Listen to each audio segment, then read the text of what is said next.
Good morning, everybody. Welcome back to another episode of the Market Open. It is Tuesday, May 13th. We are early because in 8 minutes, we get CPI. This is going to be an important one. We've got about 7 minutes now at 8:30 a.m. Eastern. We will get these numbers.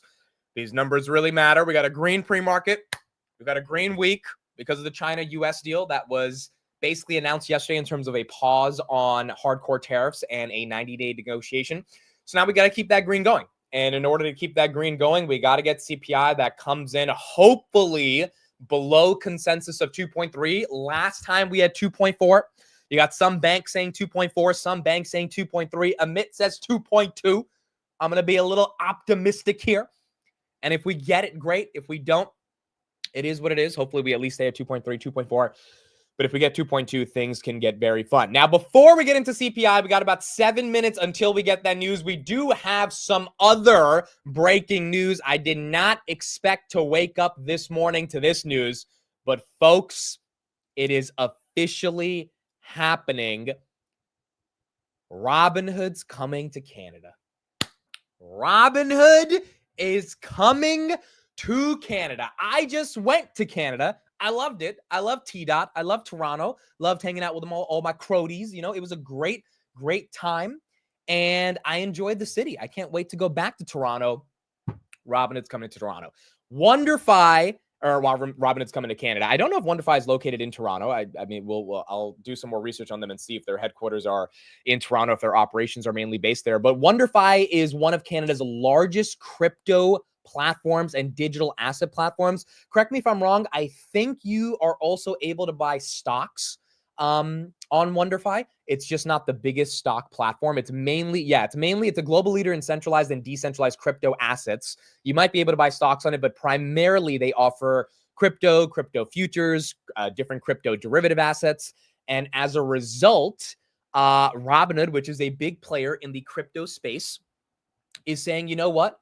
We are officially entering Canada via this acquisition. Now, Robinhood, again, they've talked about Canada before in the past. Vlad has talked about it, and he said, hey, it's a bit hard because of the regulations from a financial perspective in different provinces in the region.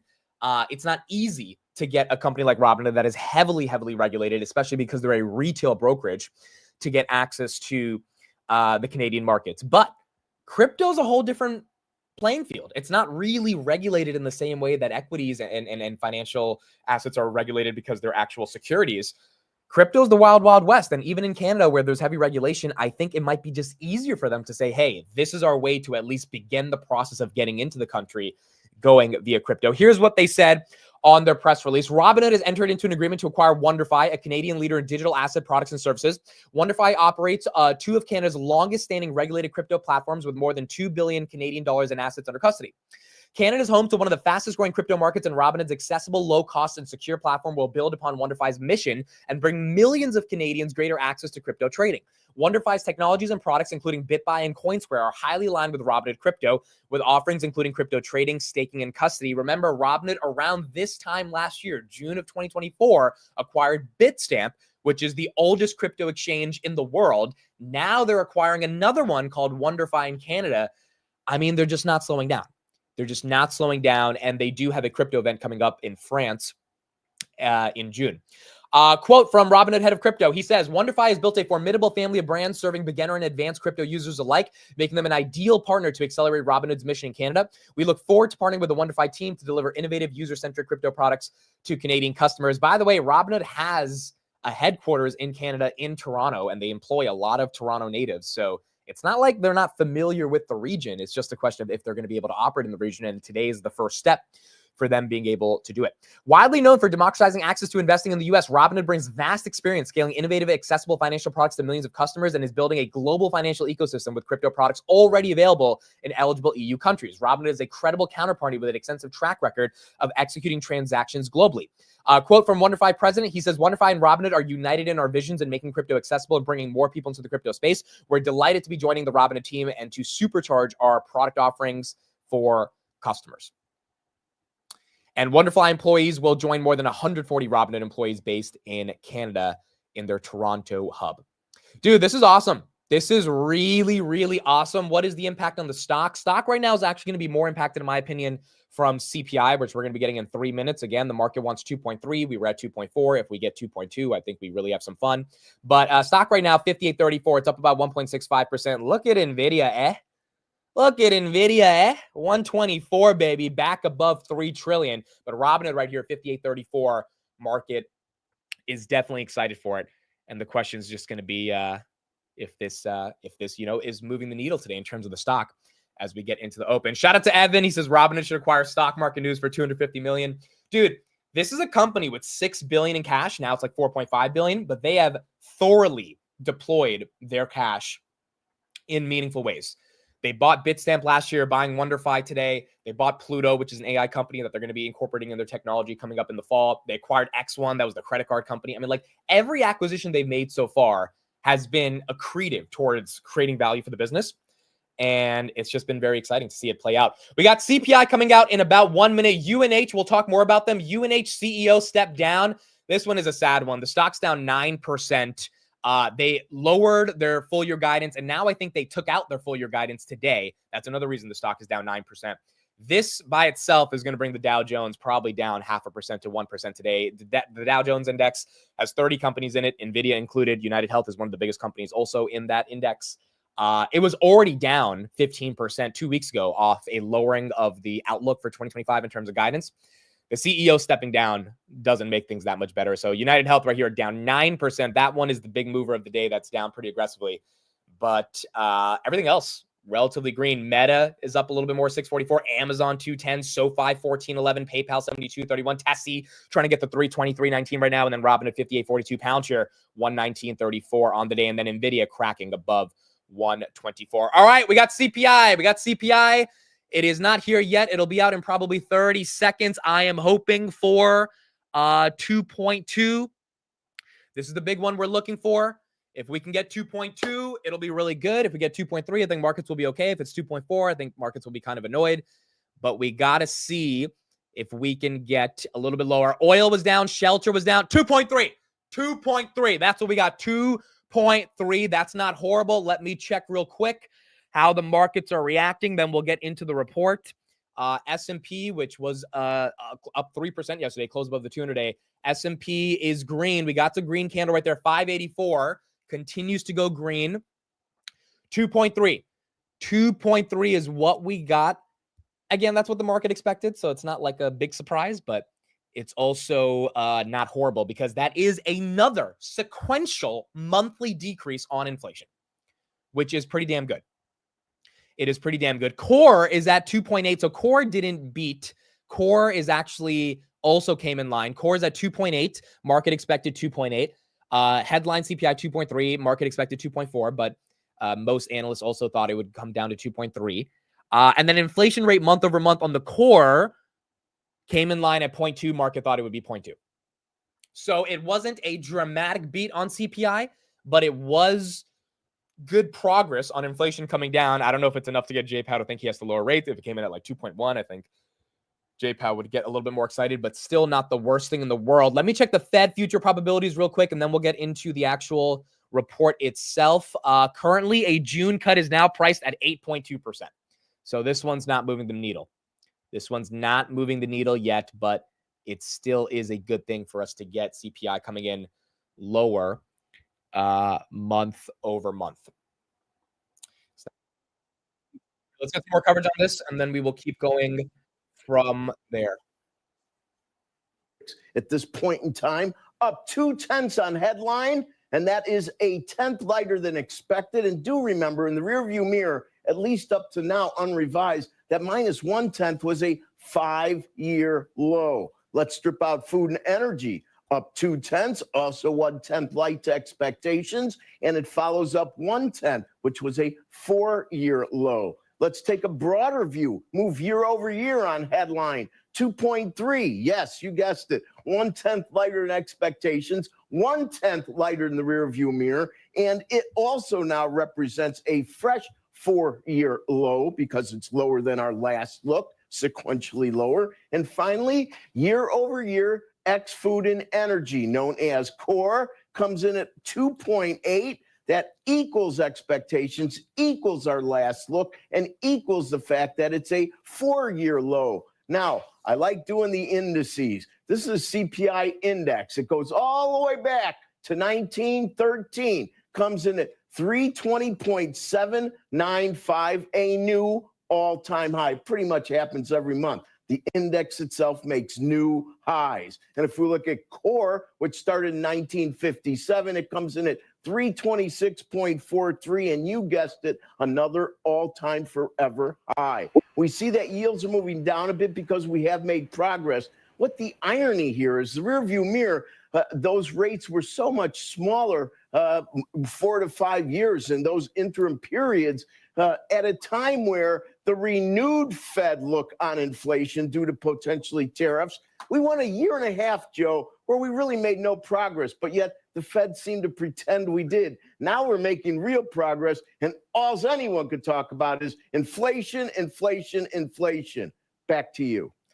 I do kind of agree there. I mean, it looks like inflation is coming down, so I would hope Jay Powell gets more excited about the prospects of a rate cut. But based on these numbers, at least right now, not sure if that's going to be the case. S&P relatively flat in the pre-market, so nothing crazy right there. Tessie getting some love. That's up about 1.12%.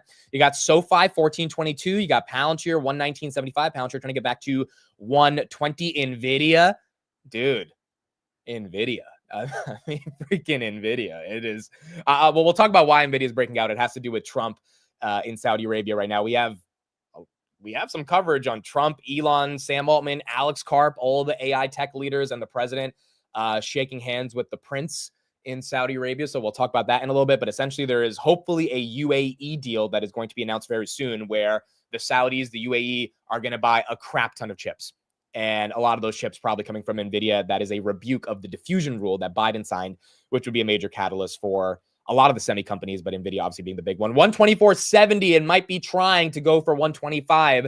Nvidia getting some momentum. Grab right here at 498. AMD is up a little bit, 109. Roblox is up. Coinbase is now part of the S&P 500. Coinbase is now part of the S&P 500. We'll talk more about that, but they replaced Discover Financial last night. And so shout out to Coinbase. They got into the S&P and the stock is reacting very positively towards that. All right, let's look at CPI. Let's look at CPI and get some actual data on what's going on right here. So here we go. Consumer Price Index up 2.3% year over year. The index for shelter rose 0.3% in April. Thought it was going to come down a little bit. So shelter was up, accounting for more than half of all the items. Look at that. The fact that shelter is over 50% of the gain in CPI, and from the data that we've been looking at it, theoretically, shelter should be coming down pretty soon.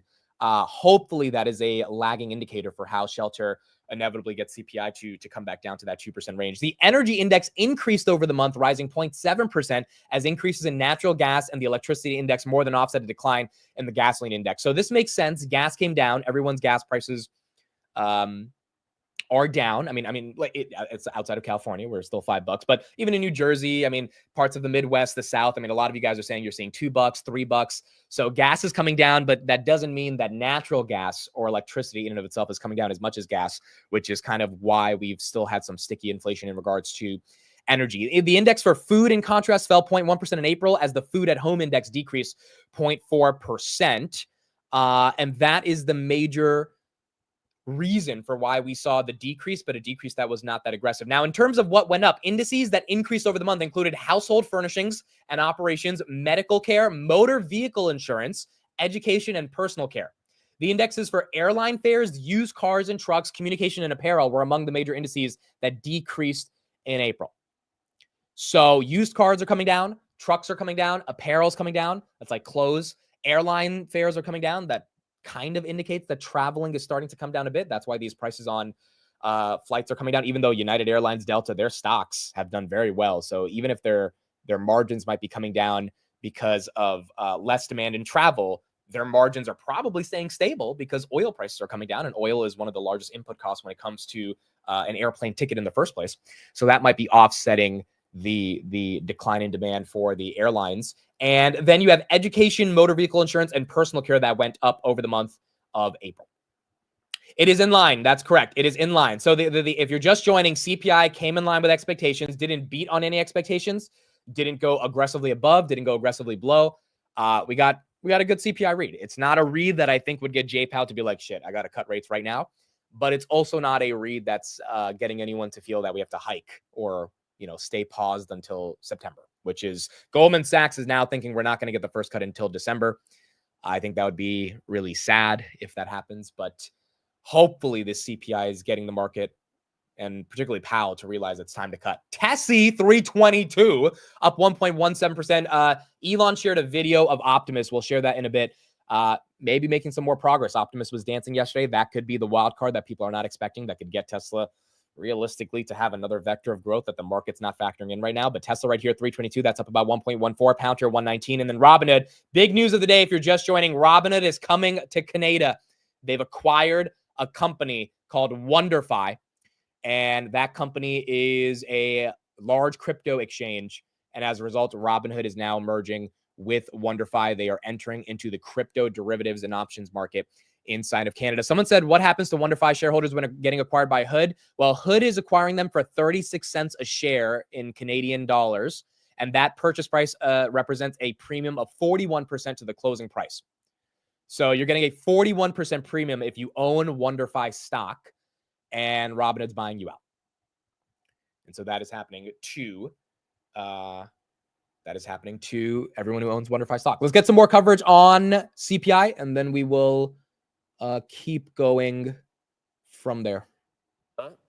Always. If you look at that chart from either 1913 or 1957, pretty much every month is a new all-time high, other than very few. Every once in a while, you get a bit of a ladder effect, but for the most part, it's a 45-degree line up, and it does really underscore the compounding nature of inflation. You're a hawk. You're a hawk, and you're a Scrooge, and you never want the Fed to cut, and you like building up dry powder, and you always want to wait.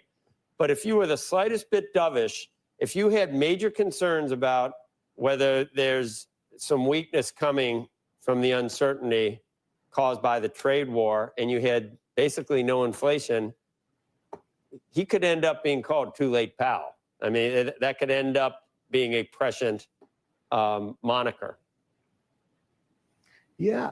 I'd rather put my faith in, at least for the moment, that the market and the investors that make up the market are comfortable. They're comfortable at this point in time. I personally don't see any reason to ease. And I think that deficits is a much bigger issue on rates. Right. Have you ever seen any reason have you ever seen a president who wants to? Rick wants to get back to 8% on a 10-year. That's when we're comfortable. 7 or 8% on a 10-year. Speaking of the 10-year, let's take a look at that right now because that was spiking yesterday. That one's down. All right. That one's down. 4.441. So again, this 10-year is not the biggest deal in the world if stocks are going up, which is what we're seeing right now. But we do need eventually these yields to come down because they can't stay elevated forever. And in order for them to come down, you're going to need to get rate cuts because the only other way to get them down is to get people to say, hey, I don't want to buy stocks. I want to buy bonds, which would get yields to come down. The problem is, why do you want to buy bonds right now with the market ripping like it's ripping? Kind of hard to say you want to park your money in a 10-year treasury. And so if you've got less people excited to buy bonds, the only other way to realistically get those yields to come down is by cutting rates.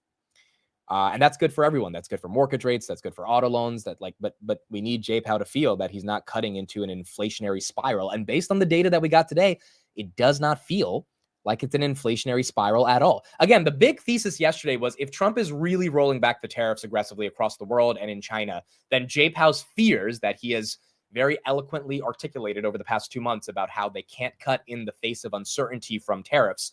If there is no more uncertainty, if it is more certain than not, you got to cut. You can't keep rates these artificially at these artificial levels and keep them high and restrictive when we are more than just restrictive. We are aggressively restrictive to the point where it actually induces a recession. And so I think the pressure is now on Powell. I hope we get that June cut. Fed probabilities are showing a June cut at 8%. So it's not likely based on the CPI yet, but hopefully when we get PPI data and more data upcoming throughout the rest of the month, we will get a better chance to inevitably get that cut.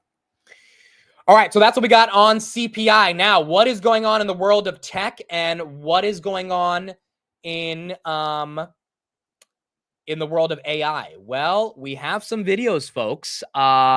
Trump and Elon are in Saudi Arabia right now. First of all, here's a video of Trump and Sam Altman. So there you go. That's Trump and Sam Altman with MBS, who's the main guy who's leading Saudi Arabia. They're in this big meeting where they're all talking about a ton of things in regards to AI and technology and the future of what technology is going to look like. So that's one video. And then you got this video right here. Elon and President Trump are meeting. Let me see. Am I sharing this? No, I'm not sharing this. Elon and President Trump right here meeting the prince in Saudi Arabia. It looks like we're getting some Arab money. Exactly. It looks like we're getting some Arab money. I don't have the video of Karp, but I do have a picture of Karp and Trump and the prince. So let me pull that up right here. I think we're going to get a lot more details on what happened in this meeting, why this meeting is happening, and sort of the implications of this meeting, in general for the state of AI technology. Do the Saudis want to buy 100,000 cyber cabs and to get robotaxis? Like what is actually going on right here? But I think the oil money that Saudi Arabia, the UAE, and the broader Middle East has been able to accumulate over the past, realistically, 40, 50 years, they know that oil money is not going to last forever, and they know they have to use that money to invest in the future. And the way to invest in the future is to embrace AI. The prince right here, he is a bit more modern. Now, look, Saudi Arabia is not the friendliest towards different populations, but one example of how he's been embracing more modern ideals and kind of going against the more aggressive ways that they've been governing is women can drive in Saudi Arabia.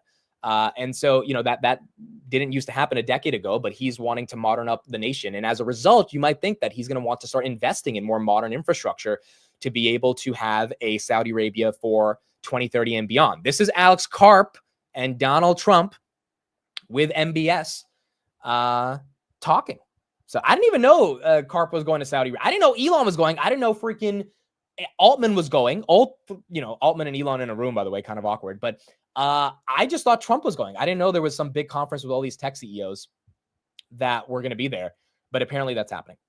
So yeah, we're going to have to see. Lisa Su is there. I didn't see her any of the pictures, but yeah, Lisa Su is there. So there is a lot of, I guess, networking and probably negotiating going on right now at the region. And I'm sure this, Saudi Arabia loves it because they want to be seen as the place where technology can go to find a home. And they haven't really gotten the biggest technology investors in the world to come over and spend a lot of money there. Their incentives haven't been that strong, and mainly they've allocated resources more towards oil than anything else. So the fact that they are starting to embrace AI and technology, I mean, that just could be another vector of growth that's going to be happening for a lot of these tech stocks. Why wasn't the CEO of AK Media invited? Yeah, I missed the invite. I actually got the invite. I just missed it in my email. I was too busy live streaming, so I didn't get a chance to see the email. CPI came in at 2.3. CPI came in at 2.3, basically in line with expectations. So CPI is good, not great, but it is the, I think, third sequential month of a decline in inflation, which is on the right, track. It is on the right track to get inflation to come down. Now, let's talk about Nvidia. So why is Nvidia above a $3 trillion market cap right now in the pre-markets? First of all, I'm going to play this video right here. Some of you guys might have heard it if you were listening to me last night, but this video, I think, just gives you a little bit more context of what you're buying when you buy a share of Nvidia. Saw this video last night, and I just could not stop thinking about it. And then we'll talk about the UAE deal that the New York Times reported yesterday and why Nvidia is back above 123.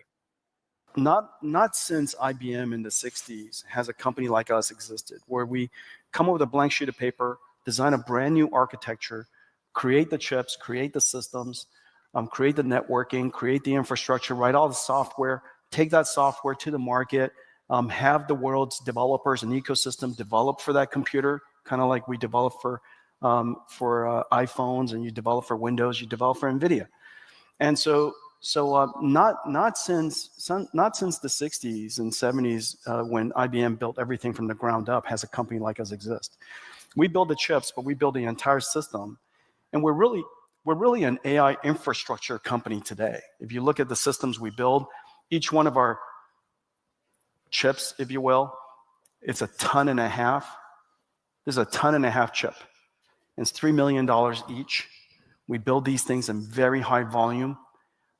We manufacture it, assemble it, and then we test it. We use a supercomputer to test the supercomputer, because you have to be smart to test it. The computer you make is smart. And so we test everything is liquid cooled. And then we test everything, assemble everything, we disassemble everything, put it on a plane, ship it to wherever the data center is, assemble it again outside their door, put it inside their data center. This entire process has 200 manufacturers and suppliers working with us around the world. We build a couple of $100 billion of it a year. At this moment, we're the largest technology company, chip company in the world, I guess, if you will. And so it's incredibly hard to do. Our R&D budget, per generation is probably about $20-30 billion. And so this is a giant game. But we're working into an industry, Mike, that the intelligence industry will likely be measured in trillions of dollars. And so the amount of investment that we're making is warranted for the opportunities ahead. Dude, I saw that clip yesterday. I think I've watched it like 5 times. And as an Nvidia shareholder, I just like it's one of those things where it's like, even I underestimate how much sophistication is required to be able to create the GPU, design the GPU, deliver the GPU, make sure the GPU is liquid cooled inside of the data center so that it actually offers value, and then be able to have the supply chain and logistics and manufacturing to be able to make millions of them, because OpenAI, Sam Altman's tweeting every day that he can't get enough of these GPUs. Elon Musk is getting ready to buy 1 million GPUs, raising XAI's valuation to about $120 billion because they want to create their next supercluster. I mean, this is just a game that is not going to be ending anytime soon. I think the reason the stock isn't trading at crazy multiples, or even multiples that one would argue are reasonable, or at least respectable, I think is the better word, is because people think it's cyclical. The market still thinks it's cyclical. Nvidia right here, 124.87, up about 1.5%. I'm just starting to believe that it's not cyclical. And I think in this time, in May of 2025, if you're investing in Nvidia, you either believe it's cyclical or it's not. And if it is cyclical, you don't invest. If it isn't, and the 18-month story, if not a decade-long story, where Nvidia is not going to be growing, 100% for a decade, but Nvidia will be growing for a decade, then you probably think, hey, this may be not the worst investment in the world. The other thing about Nvidia that's interesting is this stock was stuck at, what was it? Basically the low hundreds. It got to 85 at one point, 97. I think 98 was the lowest buy that I got during this whole April downturn.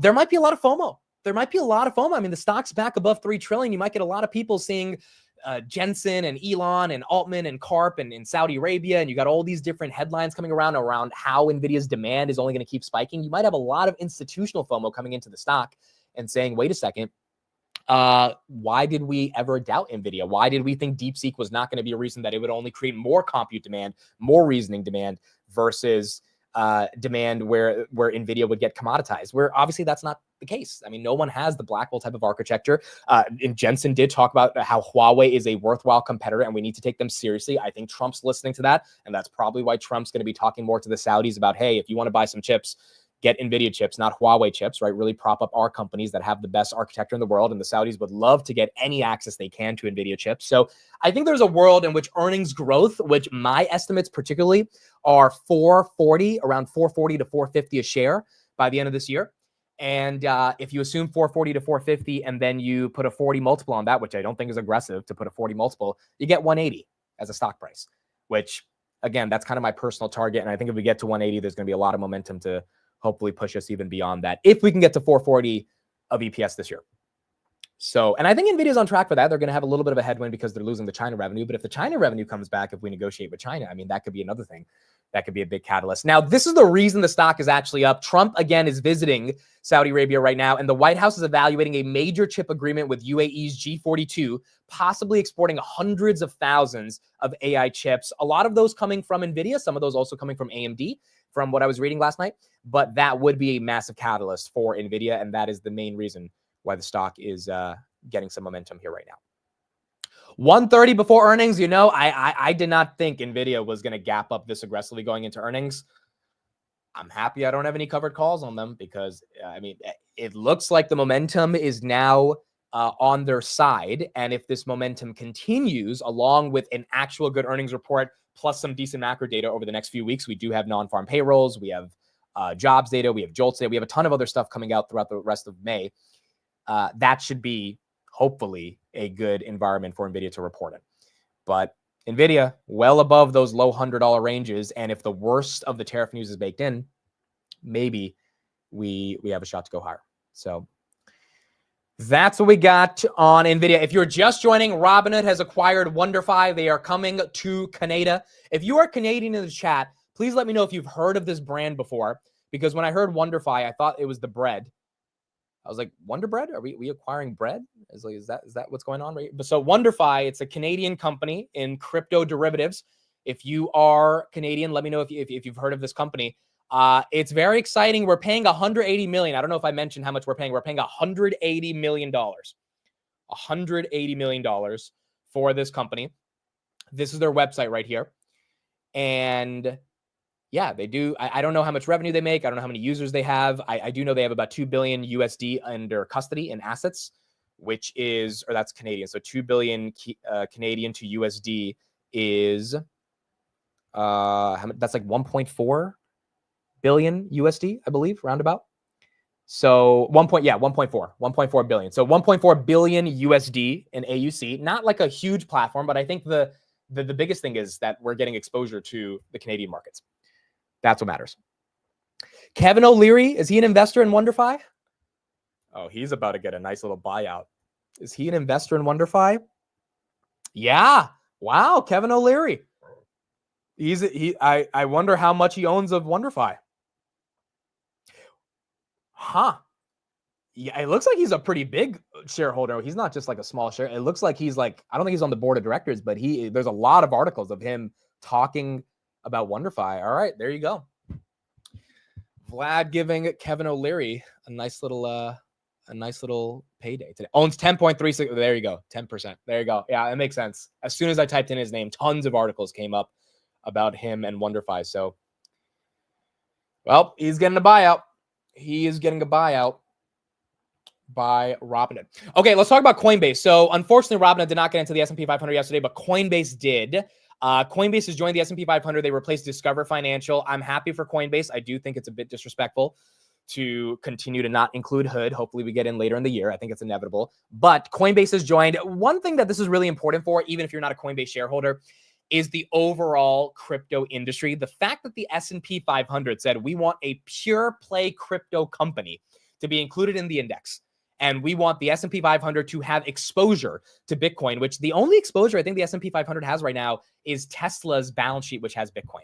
I'm sure there's some other companies that maybe have a little bit of Bitcoin, but Tesla's the one that has about $1 billion of Bitcoin on their balance sheet. That is the extent of the exposure around crypto in the S&P 500. Now they're getting a full-on crypto company, aka Coinbase, to join. And I think that just means there's going to be a lot more normalization of the asset class when it comes to crypto. I mean, look, if you've been bullish Bitcoin, if you've believed in the thesis, if you've been orange pilled, then you've got to be ecstatic about what's happening right now. The ETFs continue to normalize the asset. Michael Saylor continues to be a perpetual bid on Bitcoin. He bought 13,000 last week, 13,000 Bitcoin. You're getting retail that's starting to normalize the process of buying IBIT, Bitcoin, Ethereum, Solana, the broader crypto ecosystem. You got Bitcoin above 100,000. You can't really be that upset about that. And then again, look at this ETF inflows over the past 2 days. Monday or May 9th, it was 321 million. Yesterday, it was 5.2 million. And Bitcoin is still above 100,000. And we've really not had many triple-digit days over the past month. So from that perspective, I think this is institutional. I think this is big money. Maybe it's Saudi money coming in and saying, we want a hedge against unlimited money printing. We want a hedge against fiat currencies being debased. The United States tax bill, we got some more details on it yesterday. And one of the things that is the major element of the tax bill is that the debt ceiling will be increased again, which means money will be debased again because we can print more of it. And so when you got something that has only 21 million of them available, and realistically, it's like 18 million because so many of them are lost in circulation and they're never going to be found again, including Nakamoto's Bitcoin. You have a world in which there is an asset that has a lot more demand than supply, which is kind of the central thesis around the concept of money in the first place. And I think a lot of institutional capital is now starting to allocate to that asset in and of itself. And that's why you're getting some momentum right here on Bitcoin. MicroStrategy, this stock back to 413, up about 2% on the day. Again, MicroStrategy was well below the $300 level earlier in the year. It has made a comeback back to 413. I think if you bought MicroStrategy all throughout the year, you're probably breaking even, unless you bought it at 500 back in November, December 2024. But outside of that, MicroStrategy is outperforming every single Mag 7, which is also pretty incredible as well. Nubank earnings after hours. That's correct. We have Nubank earnings after hours. We didn't have any big earnings during the day. UNH, for those that didn't see, they put out that news that their CEO is stepping down. They lowered their 2025 outlook. That stock down 10%. It's now down $45 billion in the pre-market. It's just an ugly, ugly year for the company. And the Dow Jones not really going to be benefiting off one of their largest holdings, down 10% right here. In terms of earnings, did we have any this morning? Oh, we did. We had On Sneakers. Let's see that stock right here. If it's reacting, On. That's up 9%. Okay. Shout out to On. We'll take a look at their numbers in a second. We also had JD. That's a Chinese company. This stock is flat. We also had SE. That is a Southeast Asian company, C Limited. That stock, wow, up 10.3%. See, I'm waiting for when that's going to happen to Grab. It's, C Limited is a little bit more of a mature company than Grab, and their earnings are a lot more mature. Grab just got profitable. But I think Southeast Asia as a region, based on just the reaction to their stock, they likely had a double meet, is very good for Grab in terms of the compounding effects of the overall growth of that region. Grab right here in a perpetual battle with $5. To me, it's starting to feel manipulated more than anything. And I think the market's waiting on that acquisition of GoTo to really move further. But the region in and of itself is a region I'm excited to invest in. And C Limited earnings right here showing some momentum. Then you also had UA, which is Under Armour. This company, more of a consumer sports company, they're up 3.2% as well. All right, so we'll go through some of their numbers, but earnings so far not bad. Oh, and then VG. VG, what happened to them? I forgot about this one. I know a lot of you guys like that one. Chris likes this one. Matt likes this one. Steve likes this one. VG is down 2%. Now, VG was up like 15% going into the print, so might have just pumped a little bit too much going into the actual call itself. VG right here down 2%. But that one relatively flat. They missed earnings. Okay, we will try to look at some of the VG numbers and get some updates on this as well. In terms of my expectations for Grab, my expectations are still $10 by 2027. I know that's a bit aggressive right here, but based on my valuation model and the growth I think they can put up, I think they can get there. So we got a year and a half. Let's see if we can get to $10, and it'd be very exciting for Grab to officially break out of their 4-year consolidation period and get the momentum they need. And by the way, my valuation model, Tessie right here, 321, doesn't take into account the acquisition of GoTo. So if, maybe that speeds up the process, but I did not have them buying one of their largest competitors to get to that $10 range. But that might end up helping us get there as well.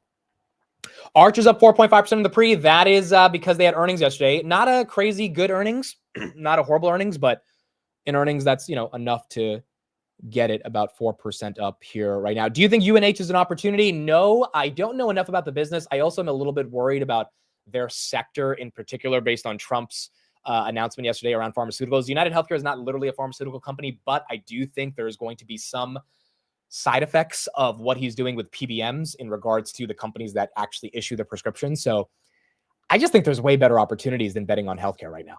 Like there's just so many other opportunities. I'd rather buy Nvidia at 124. So I don't think 5 years from now, you're going to be upset at buying United Healthcare down basically 50% of the year. But I also don't think it's like a screaming buy that's going to rebound back to 400, which is what happened back in December after the CEO was murdered. The stock fell like 30% and then it recovered almost 40%. And so that was a dip that ended up playing out to the positive side. The problem is now that they actually lowered their guidance and the CEO stepped down, those are more fundamental reasons why I think people are losing some confidence in the stock. I could see it recover, but could also see it kind of stuck in a pattern until that profit outlook for 2025 guidance is revised as well. Okay, so that's what we got with some earnings in the pre-market. Let's switch over to the professor, get his thoughts on what he thinks is going on with tariffs in China, and then we'll keep going from there. Coming from United Healthcare and the weakness in that stock this morning after the company reiterating that it is going to continue to see some losses this year. We'll continue to keep an eye on that stock. But in the meantime, the S&P 5 futures are down by 10 points below fair value. The NASDAQ off by. Specify tariff levels as low as they came in. Remember, within the previous 48 hours, Trump was saying 50%, and he was saying 80%. It was almost like Scott says, "Hey, Donald, it's 30%," and Trump says, "Okay." I mean, it was like, wow. And I think that really, I mean, this is great news. I mean, I think it's settled down at that. I mean, I don't think we're going to get the reciprocal tariffs back. I don't think we're going to jump up on China or anything. I think we're seeing, the 10% base, the 30% on China. There will be small adjustments. Now, this does amount to a 17% average tariff, which is the highest in 85 years for the United States. It's not going to have zero effect, but it's certainly going to have a lot less effect than, what it seemed like just a week ago. No analyst may have predicted this, but the president, Donald Trump himself, told people to buy ahead of it. Yeah. He thought there was going to be a big deal that was done. I guess I wonder what you think about what happens the next 90 days. If those discussions get more complicated, if there's a willingness on both sides to actually make this work, or if you think the 30% tariffs get put on at the end of 90 days and what that would mean. I don't think they jump up again. I think they've got to a working relationship. I think we also have to face the fact that with a 17% average tariff, that we are going to have more inflation this year. As I said, I don't think longer term, but there is going to be a bump of maybe a percent and a half on CPI and a reduction in growth. Now, certainly Goldman Sachs and all the analysts and myself have somewhat raised our real GDP estimates, but Goldman raised it from 0.5% to 1% for this year. Now, that's still 1/2 of what we thought at the end of 2024. So there is going to be an effect. Earnings are not going to be up as much as we expected in 2025. Now, friends, we're getting the CPI, I guess, in a little more than an hour. Again, I don't think we're going to be seeing the effects of this tariff until maybe June or July, because so little actually did come into this country and then get priced at the retail level and then sampled by the government officials to get in. So, yeah, I think we're going to probably get about a normal rate, probably, 0.2 or 0.3, but I don't think this tells us what really the effects of those tariffs are. I think and look, that's a fair point, but eventually if the tariffs are coming down way more than where they were at in April, which look, they were horrible in April at 145%. But if those tariffs are coming down, then I think the corresponding inflation going into May, June, July should not be as aggressive as at least the market is thinking. CPI right here, 2.3 versus 2.4, another sequential month of decline in inflation, which is very good news. We got some breaking news right here officially. So we were talking about Nvidia getting access to buy or sell more chips. CNBC reporting right now, the U.S. has granted Saudi Arabia access to Nvidia's advanced chips despite prior restrictions. Wow. There you go. Nvidia stock real quick. Is that moving at all on this? Nvidia, yeah, it's like 5 cents away from 125. There you go. Nvidia CEO Jensen Huang showcased Blackwell racks for Humane, a new AI firm under Saudi's sovereign wealth fund. Wow. That is happening, folks. That is officially happening right now. So yesterday there was a speculation via many reports on Trump officially allowing Nvidia to sell into the Middle East. Now it's happening. Now it's happening. We have an update right here that is official, that it is happening. This is a major policy shift, obviously, for regulated tech. And Nvidia, I don't know what the numbers look like. We'll have Jose on in about an hour, and he'll give us some thoughts as well on what he thinks this means for the stock. But hundreds of thousands of chips, from my understanding, would be tens of billions of dollars of revenue coming into Nvidia. So stock right here, 124.92. I imagine as this news disseminates throughout the rest of the day, you're going to get a lot of investors thinking, well, this is a pretty obvious catalyst for us to get excited about this stock again and potentially decide to buy. Look at Googs, by the way, almost pushing 160, dude. This thing was at 149 last week. Google I.O., I think, is either today or tomorrow, if I'm not wrong. I would want to actually stream it. Google I.O. is May 20th. Okay, it's next week. It's next week. So next week I'll stream it. Maybe the market's thinking that Sundar is going to show off some good stuff and that we shouldn't be that afraid of search potentially slowing down a little bit. Palantir 119. So Google getting some momentum. Microsoft 448. Microsoft trying to hit 450. Grab. It's above 5 right now. Let's see if it can hold above 5 when the market opens. Coinbase again. S&P 500. That's up 10%. Reddit's at 112. Eli Lilly down just a little bit. Bitcoin 103.4. Archer's up a little bit right now. Cyber, another company that had earnings today. CyberArk. Not too familiar with the company. It's down about 2.1% right here. Looks like they beat on the top and the bottom line regardless. $18 billion company. But they are down right here, 2%. Their numbers, they beat by 24% on EPS, 98 cents versus 79 cents, and then 317 versus 305 million on revenue, beat by 4% on revenue as well. They are a software company that does identity security. Software company that does identity security. This stock right here, down 2%, but a healthy beat on EPS. Again, I'm waiting to get some of that aggregated data, but for those that have been joining the market open and market closes every day, almost every company, not every company, but like I would say 75 to 80% of the companies that we've been looking at, they're beating on EPS, especially if they're a company that has any importance. SE right here, big company in Southeast Asia, again, beat on EPS, missed by revenue by 1%. People have been asking me, why do we think that all these companies are missing or coming in line with revenue, but they're beating on EPS? And to me, the answer is 2 letters, AI.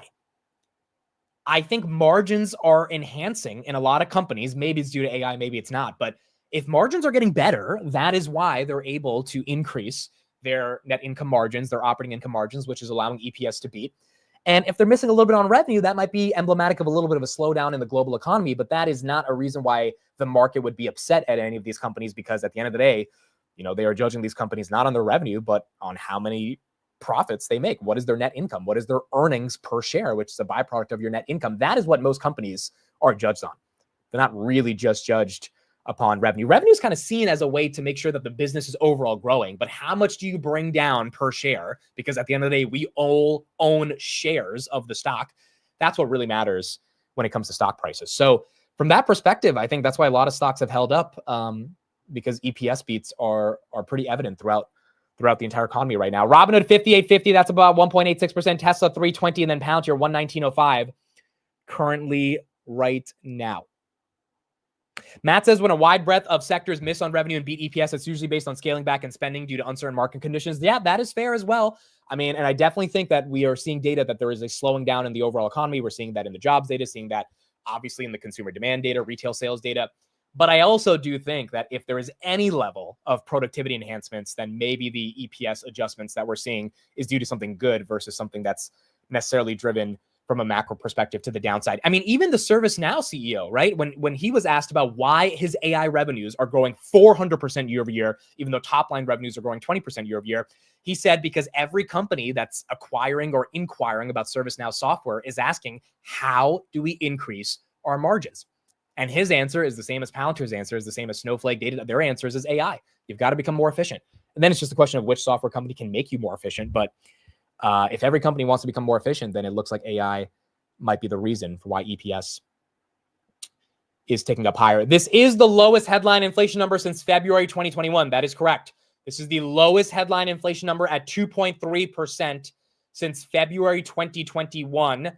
It is going to be a travesty if we do not cut over the summer.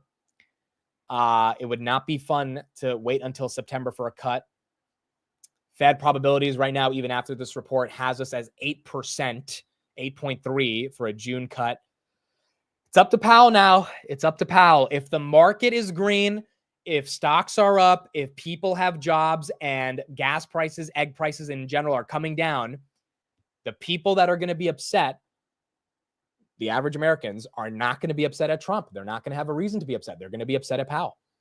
If your mortgage rate is still 7% by August, but you have your job and, you know, it's $2.50 at the pump, you're just not going to blame Trump. You're not, he's not going to get the blame for that. You're going to blame Powell, and he's going to make sure to advertise that it's time to blame Powell over him. So I do think Powell's on a clock right here. It's just going to be a question now of when he decides that cutting rates make sense. Let's get a little bit of coverage right here in the Middle East. We got Trump that visited the Middle East along with all these tech leaders. And let's see what they're saying, and then we'll keep going from there. A major move to be more than an oil country. I met someone, by the way, who's and to have investment in the country as opposed to just so much Right. of the capital going out to obviously get returns outside the right. country. And obviously they're among our greatest friends. I think when you see this, and I spent some quality time actually with the man who's building the city underneath. It's not sitting frankly, underneath. It's the line.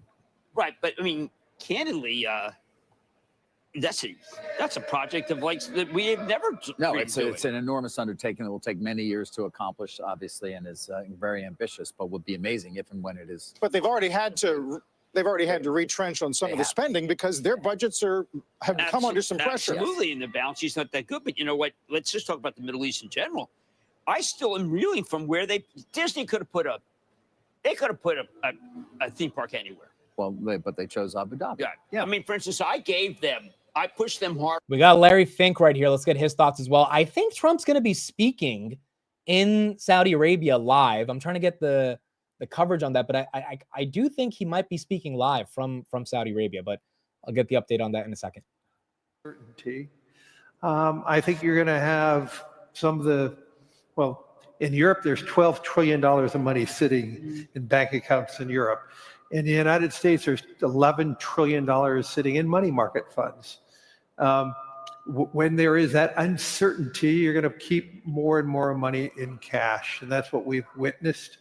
In addition, because of the uncertainty and maybe an over-optimism about the United States, we've seen modest reallocation out of the United States into other. Yeah, we got Trump live right here. He is signing a document.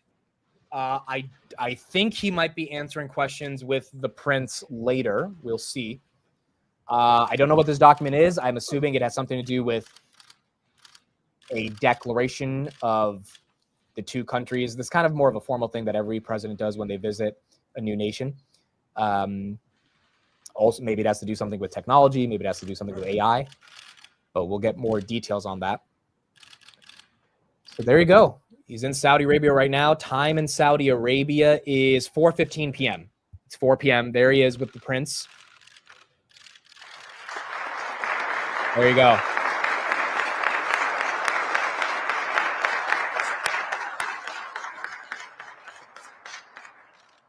There you go.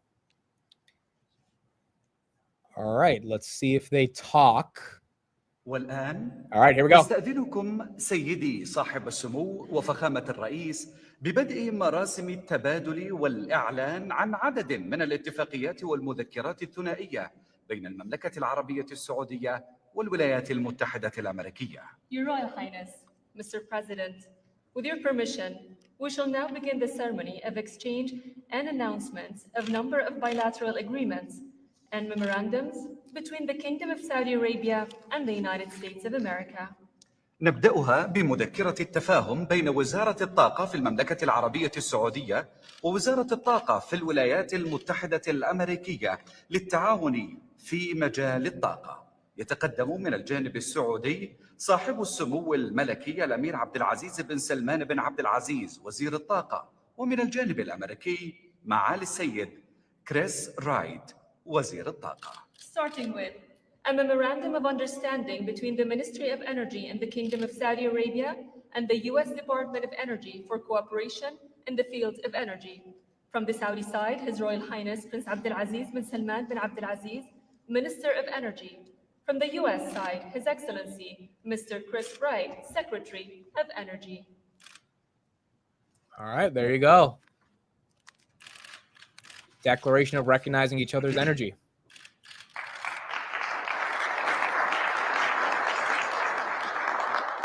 يلي ذلك مذكرة نوايا بين وزارة الدفاع في المملكة العربية السعودية ووزارة الدفاع في الولايات المتحدة الأمريكية في شأن تحديث وتطوير قدرات القوات المسلحة السعودية من خلال القدرات الدفاعية المستقبلية.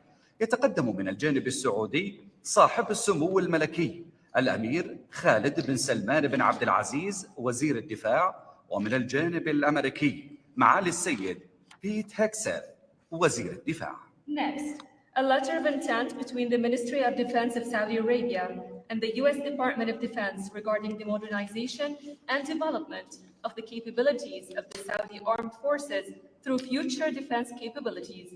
From the Saudi side, His Royal Highness Prince Khalid bin Salman bin Abdul Aziz, Minister of Defense. From the U.S. side, His Excellency Mr. Pete Hegseth, Secretary of Defense. All right, so that's the big one. That's the big one right there. That is an acknowledgement of each other's defense capabilities. All of this, what it means, these aren't like deals that they're signing or anything. These are just very formal proclamations of both nations working together in a more cooperative way. Every administration tends to do this. It's just, you know, it's what you tend to do when you visit another country and you recognize all of their different aspects and they recognize your aspects. It's a sign of diplomacy, I guess is what I'm trying to say. So it looks like that's what he's doing right now. I'll switch back over to him if they actually take questions. I don't know if they're going to be taking questions here. This seems like more of a formal ceremony that they're going with right now. But if they're recognizing energy, if they're recognizing defense, and they're probably going to recognize technology as well, what that means is the Saudis most likely are going to be procuring energy, defense, and technology from the United States. Now, remember, MBS likes Trump. He is a fan of Trump, and he's been a fan of Trump for a very long time. For those that don't remember,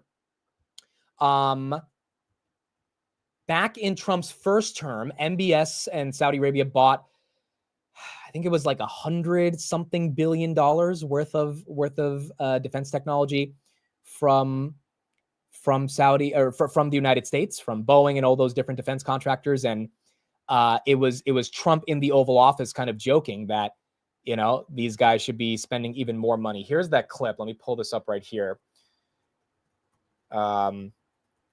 These guys like each other. These guys like each other a lot. And I think if those relationships can continue to flourish, then that could also be a lot more money ultimately coming into the United States. So this is that clip from 2017 where they were working together. Let me pull this one up right here. Where did it go? I just had it. So let me pull this up. But the other thing that was really interesting during that time is that, you know, I mean, like it was almost laughable how much they were getting along in terms of why they wanted to work together and how much Trump thought, hey, these guys could be a big win for me in my first administration. Now he's getting a lot more investments, but as of right now, it looks like this was a continuation of those relationships they had a long time ago. I just had this clip. This clip is leaving me right here, but a lot of you guys remember which one I'm talking about. Trump, MBS, Oval Office in 2017. Robinhood right here again, acquiring a big company today. That's why this stock is up 1.83%, 58.48. And then Nvidia right here at 124.89. Looks like it wants to crack 185, which is going to be nice to see. CPI was at 2.3%. CPI at 2.3% was really good. Came in at 2.4 last time, so it's another month of declines. But CPI at 2.3 is definitely getting the market to be a bit more excited as well. Here is Trump again, back in the Middle East, or the MBS back with Trump, 2017, when they bought a bunch of defense technology. Much everybody. It's a great honor to have the Crown Prince with us. Saudi Arabia has been a very great friend and a big purchaser of equipment. I meant to say 125, not 185 on Nvidia. Maybe 185 is coming, but 125, yeah. This is from 2017. Lots of other things, and one of the biggest investments in the United States is I guess it's your big investment, is buying stock in companies and various other things in the United States and creating jobs.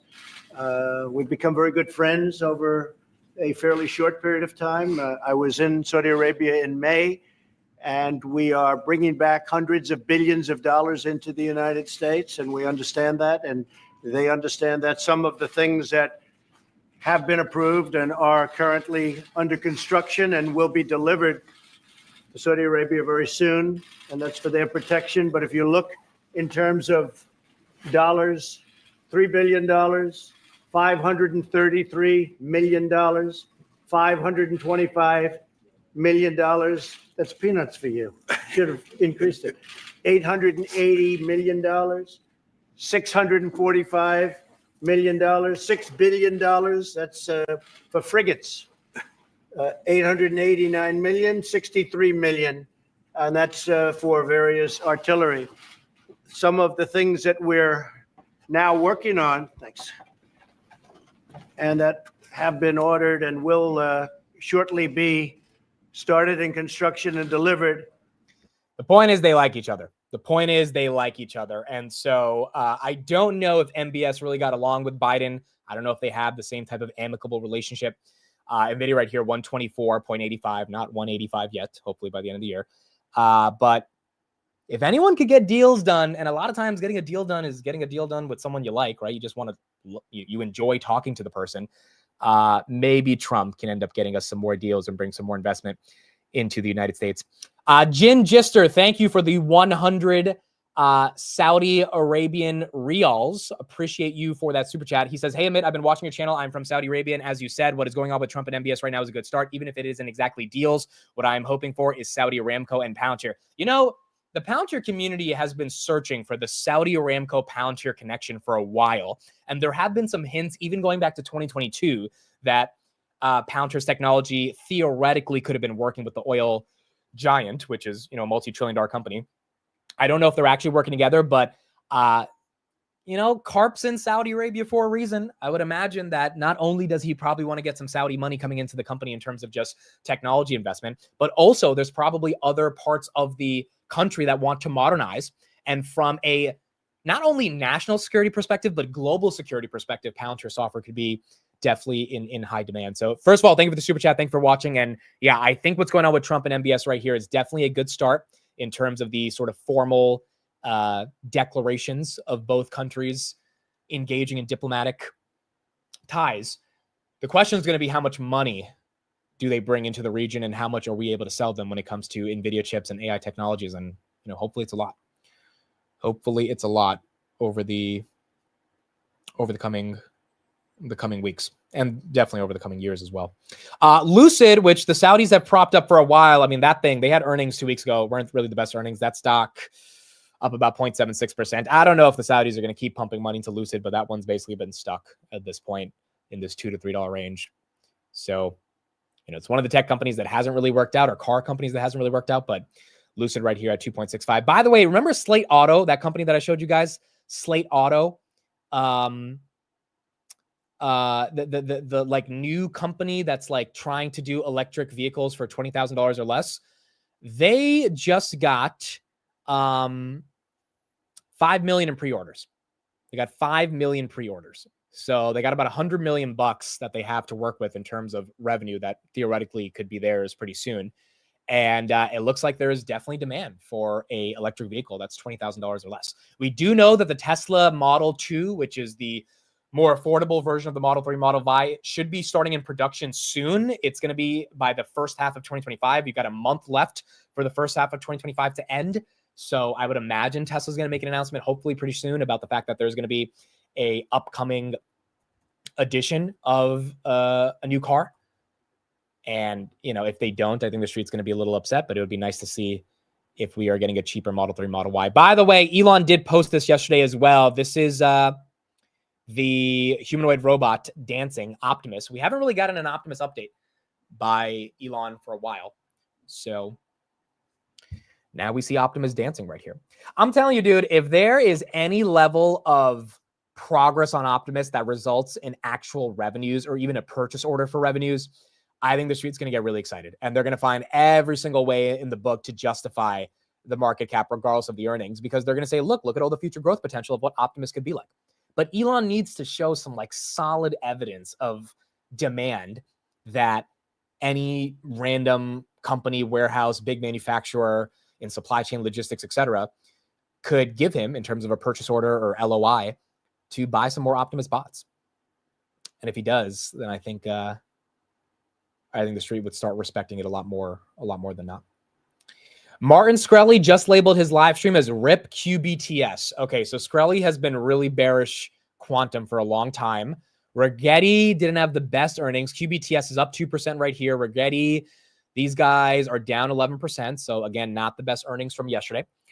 I would imagine he's probably talking about D-Wave and the end of quantum based on those Rigetti earnings. But he's been pretty bearish on quantum for a while now. Yeah, Rigetti revenue down 50% year over year. I mean, look, the stock is still trading at $4 billion market cap with like, $1.4 million of revenue. So I don't think you can be upset if you own this name because it's obviously done very well for you. But if you recently bought in, it's, not been the best performer just in terms of their actual earnings growth in and of itself. There she goes, 125 on Nvidia. We got about 2 minutes until the market opens. There she goes, 125. Who knows, man? Maybe Nvidia's really going for it today. Maybe Nvidia is really going for it today. And we're going to see some momentum. Hood, we need 60 at the open. Let's see if we can get it. Bitcoin's a little weak today, so maybe we get it, maybe we don't.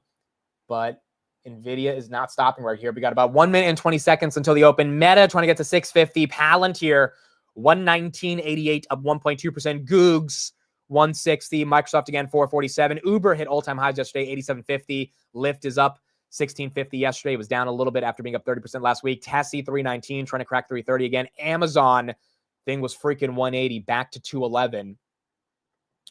And it's really nice to see some of this momentum. Again, Nvidia is now over a $3 trillion market cap. It was below $3 trillion for the better half of the year. I mean, it started declining in the last week of January after DeepSeek, and it really didn't recover to 123 for a while. And now we're back. Now we are back to seeing some broader momentum. Really, this was fueled by that UAE deal that is rumored to have been officially signed. I'm sure Trump will talk more about it in a bit, but that's going to be hundreds of thousands of GPUs being sold into the UAE, which is great for Nvidia. All right, here we go. Tuesday, May 13th, 9:30 a.m. Thank you, everybody, for being here. The stock market is now open.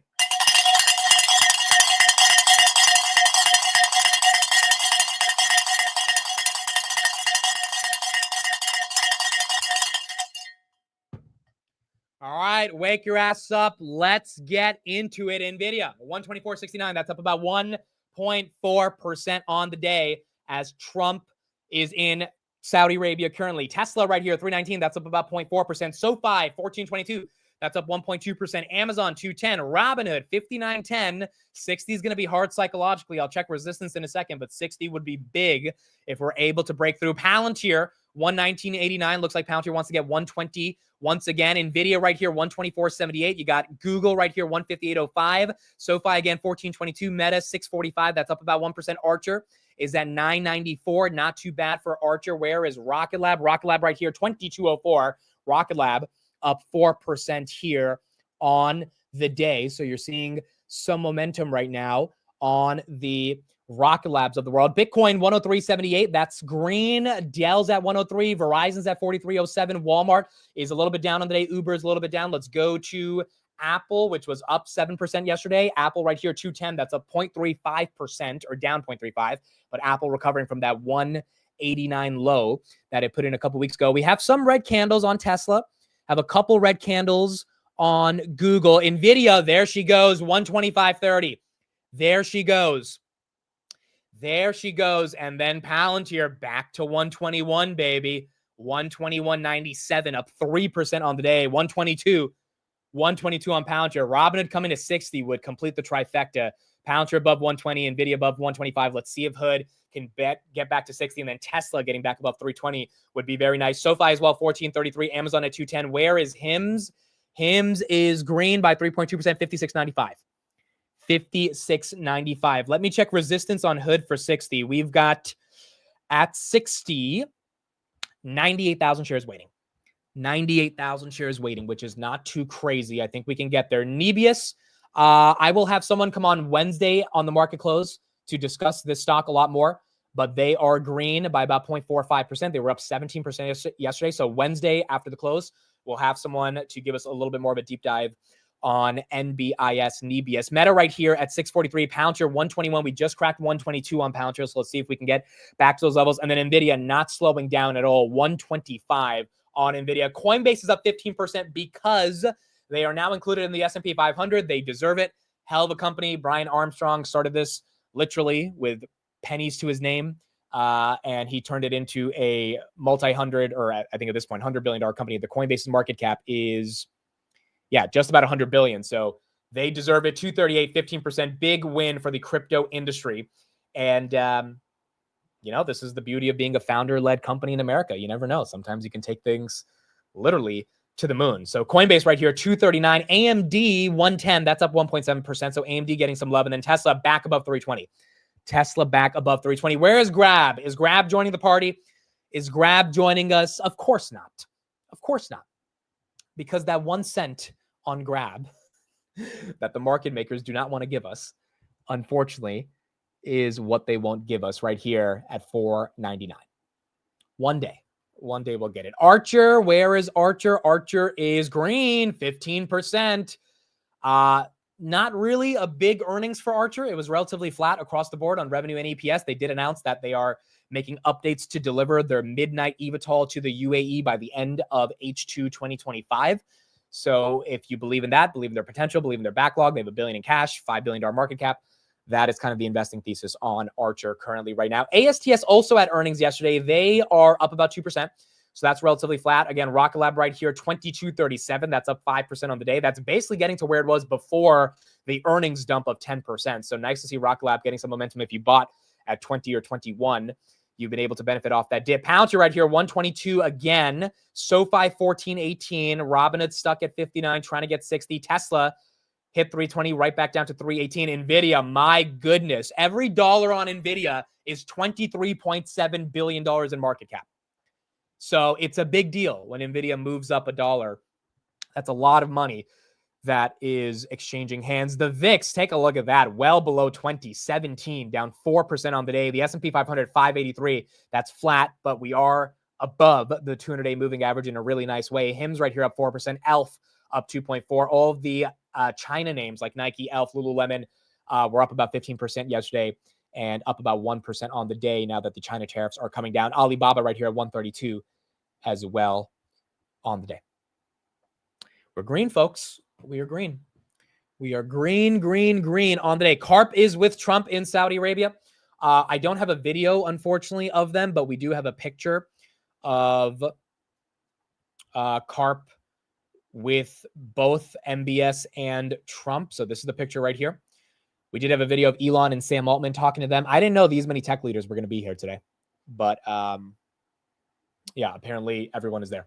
So you do have CARP in the Middle East networking with Trump and all of the Saudis as well. Tesla right here, 320, really holding that 315 to 320 level, which is not bad. Tempest AI, I don't think they had earnings today, but I think they have earnings after the bell, if I'm not wrong. Tempest right here up 12%. Not sure why they are getting some momentum. Robinhood, very close to 60. You got 98,000 shares. That's separating it from that $60 level. HIMS right here, again, up 7.3%. Wow, that's getting some love. Again, Hood 59.78. And then Tempest AI is at 70.8. That's up 12.8%. There's got to be a headline that's affecting that one. I don't see the headline. I'll try to find it. But this is a Kathy and Pelosi stock that's getting some love. On as well. They had good earnings, beat on the top and the bottom line. These are sneakers. They are taking market share away from the Nikes and Under Armours of the world. They're up 8.67% currently right now. I think she wants to do it, folks. I think she wants to do it. 13 cents from 60. 14 cents. I think she wants it. Let's see. Nvidia 126. Oh my. We touched it. Okay, we touched it for a little bit. And then it came right back down. Nvidia 126. Yeah, we got there for 2 seconds. We hit 126 for a second. Then we got hit back down to 125.90. Hood did not touch 60 yet. Palantir might be looking for 123. Palantir might be looking for 123. Is Broadcom moving today? Broadcom is also moving. 224. Hoodie, do we get it? We got 1 cent away. We got 1 cent away. You guys said it hit. Let me see. Did it hit? Did it hit? I didn't see it on my side. Oh, we hit it. We hit it. We got it. We got 60. It got rejected really quick at 60. 60.07. We hit it on Hood. $60.70. It was there for like a millisecond, but we got it. We got it, which means we'll get back there. We'll get back there. We got through the 100,000 shares sitting there. There you go. There's the actual 60. There she is. $60 back on Hoodie. Palantir, 123. And Nvidia cracking 126 right now at 125.78. Not a bad day for the equity markets. Not a bad day for the equity markets. Robinhood right here at 60. Tesla just below that 320 level. Palantir at 123. And then Nvidia 125.71. Google right here, 156. Google goes red. There's your red candle. MicroStrategy goes red. Grab trying to hold on to a little bit of its love. That's at 5. Coinbase is up 15% on the day. Reddit 112.56. And then you got Hoodie busting through 60. There she goes. $60.50. Yeah, we're green, folks. We are green. There, now she's running. Now she's running. Same thing with Palantir. Palantir maybe trying to get back to 125. Let me check Palantir resistance. Hoodie trying to maybe get to 61. Again, Hood acquired a company today, WonderFi in Canada. They are joining crypto derivatives and options inside of Canada.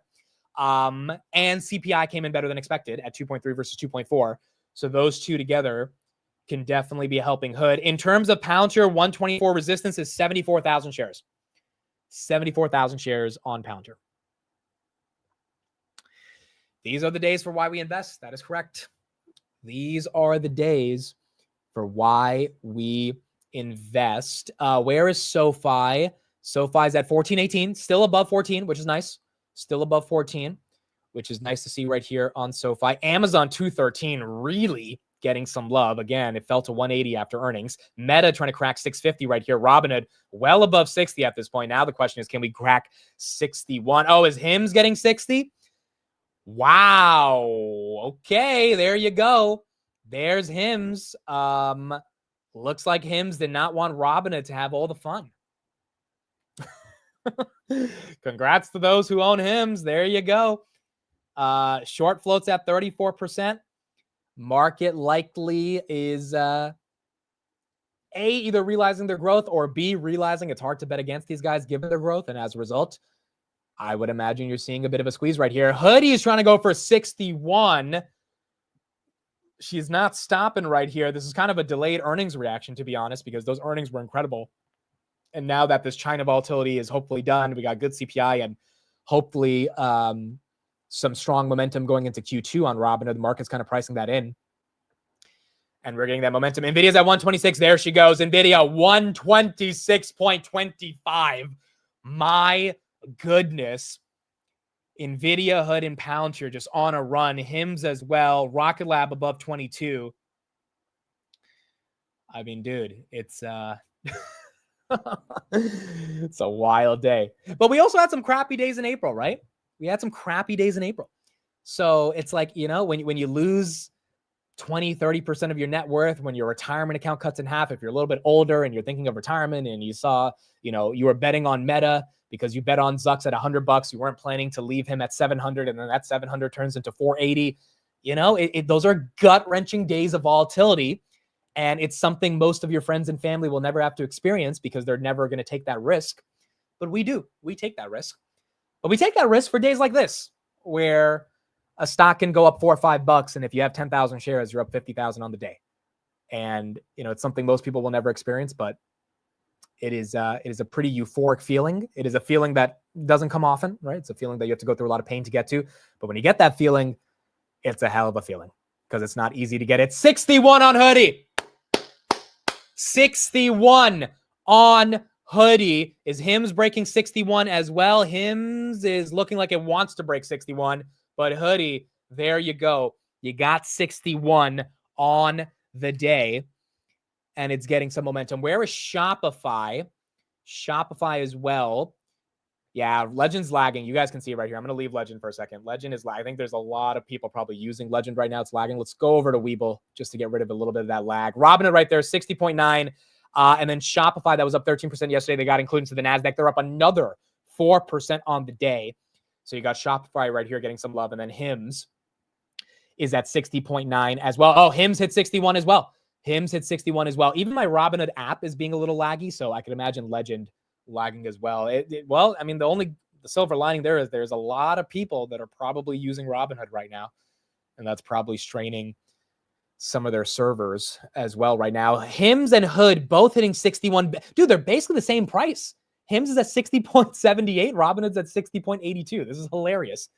Both of them gunning for 61. Nvidia right here, 126.23, up 2.6. Coinbase, 238. S&P, 584. Grab is basically flat at 499, and then Palantir 123.60. What's red is United Healthcare, down 12%. That is disgusting. Apple 209, that's down 0.5%.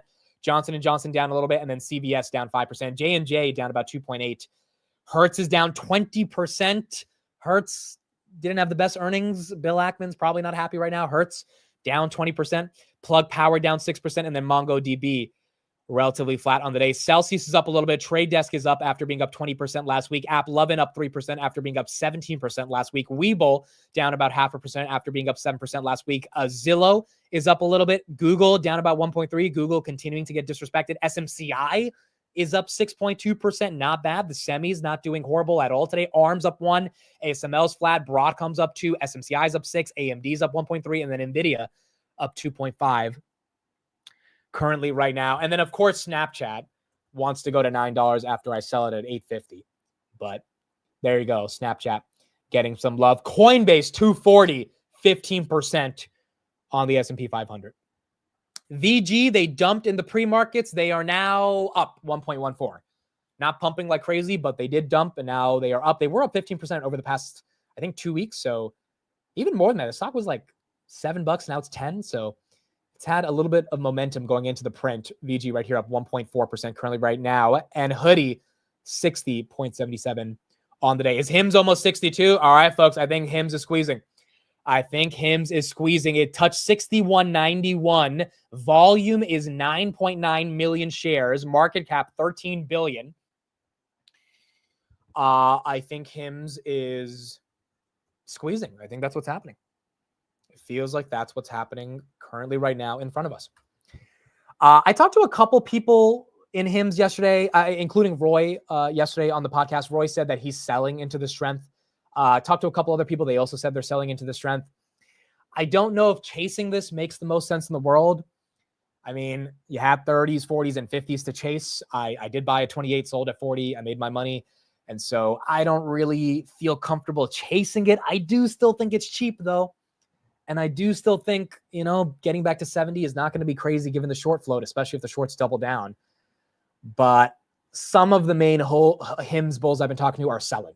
They are not necessarily riding this out because they kind of do feel this is euphoric as well, even though it makes sense. The company's cheap and the short float is high. So it has all the ingredients set up for a even more epic squeeze than what we're seeing right now. I just don't know if I would chase it. Robinhood right here getting rejected at 61, $60.18. Shopify 107, HIMS 61.26. Currently green on the day. Is Nvidia trying to get to 127? Let's see resistance. Nvidia 126.63.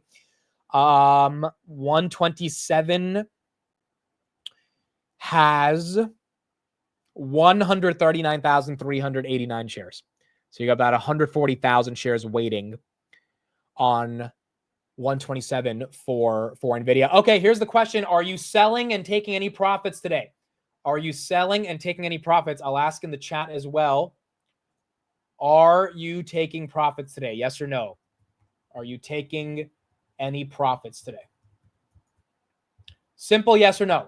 Are you taking any profits, including covered calls? I mean, are you selling any covered calls to kind of hedge against some of the excitement that we're seeing currently in the markets? Shopify 107, Hood 60.22, Nvidia 126.50, S&P 584. Where is Tessie? Tessie is 318. And then Palantir, are we still at 123? We are at 123.4. 123.4. Nate says in all caps, I am not selling. You're talking to the wrong HIMS bulls. All right, Nate. I guess I guess the show goes on. 77% of you say no profits today.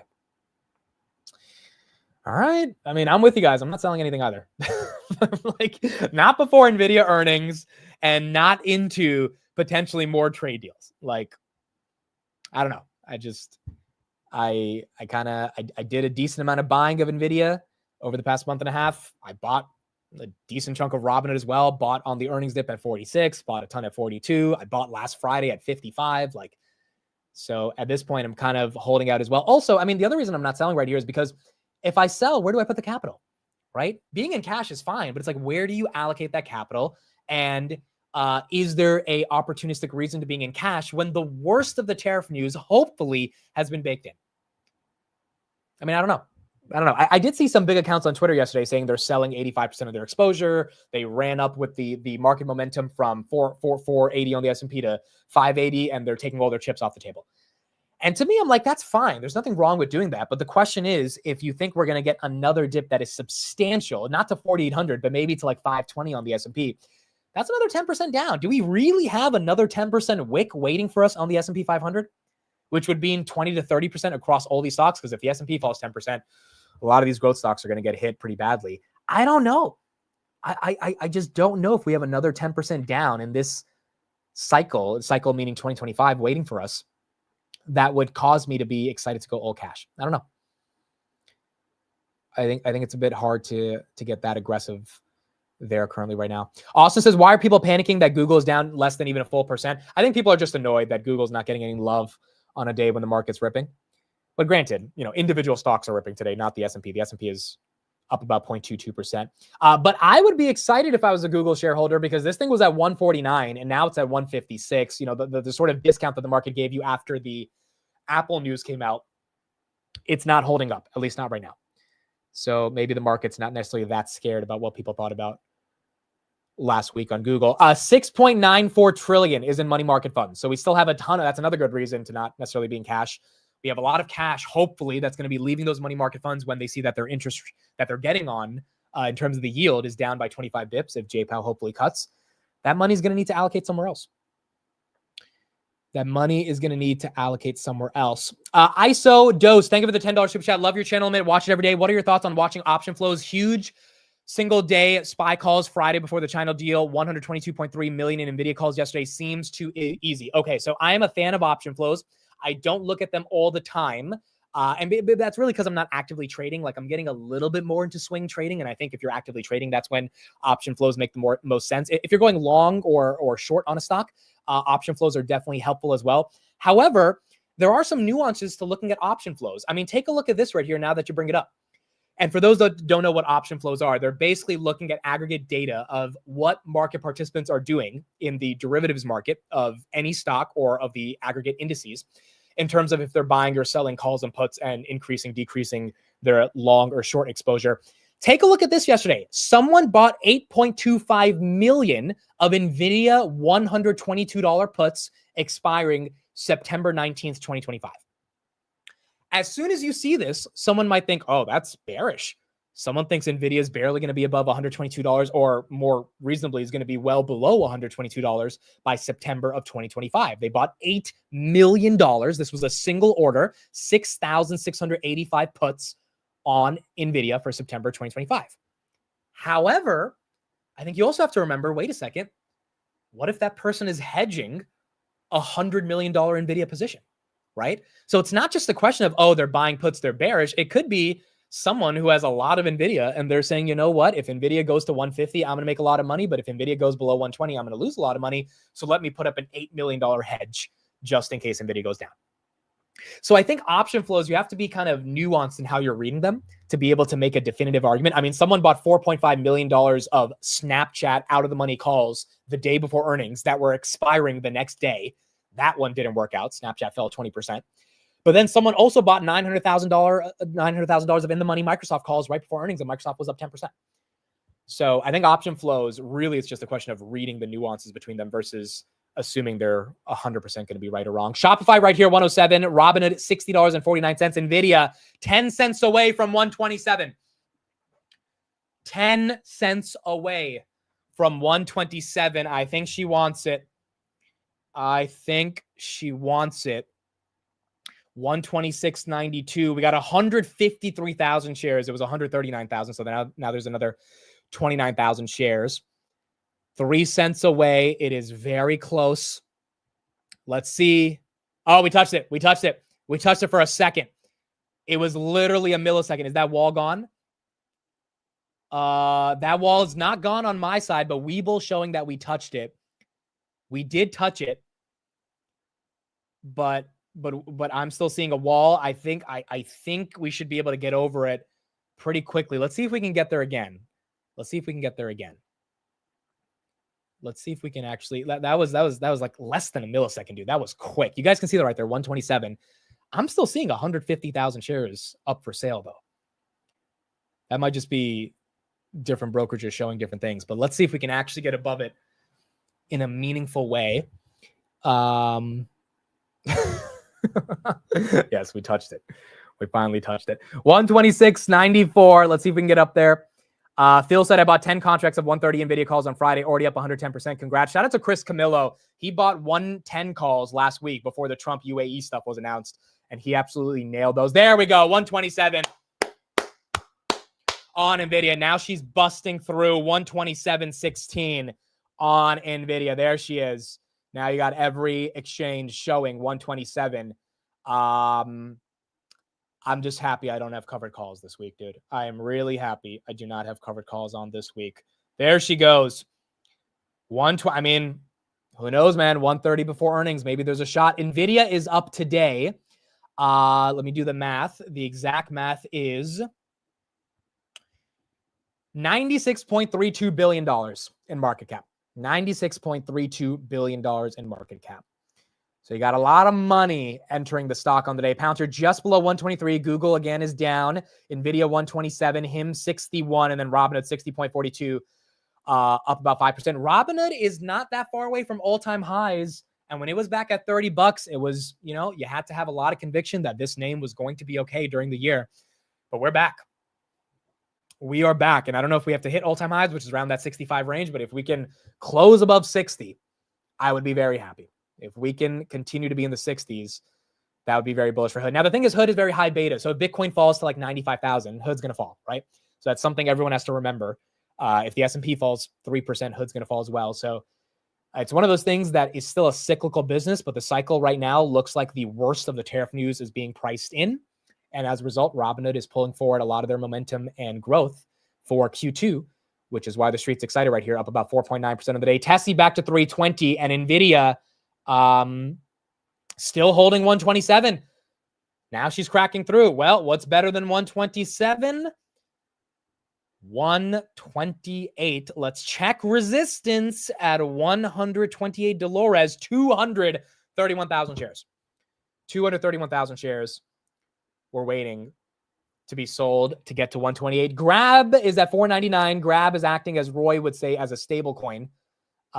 So I think we're waiting for the go-to acquisition, guys. I think until we get that go-to acquisition, Grab's not going to meaningfully be above. And if I'm Wall Street, I get it. They have $6 billion in cash. They're not doing anything with it. Before I buy into them, I kind of want to know what they're going to do with the cash. So it makes sense. We do have a couple of funds. I'll pull up some data in a second that started adding really aggressively to their Grab positioning. The institutional float is now over 80%. And you had some new institutions buy in, like some banks from across the world that you would have never thought they would have bought Grab, but they are also buying Grab. So I'll pull up some of that data in a second as well. But we are seeing the institutional exposure start to get a lot more aggressive on Grab right now. Wow, Archer, 18%, baby. I don't know what's causing this pump, but congrats to those who own Archer. 19.4% on the day. United Healthcare, again, very sad to see their story down 45% for the year, down another 13%. They completely took away their profit guidance for 2025. Their CEO stepped down.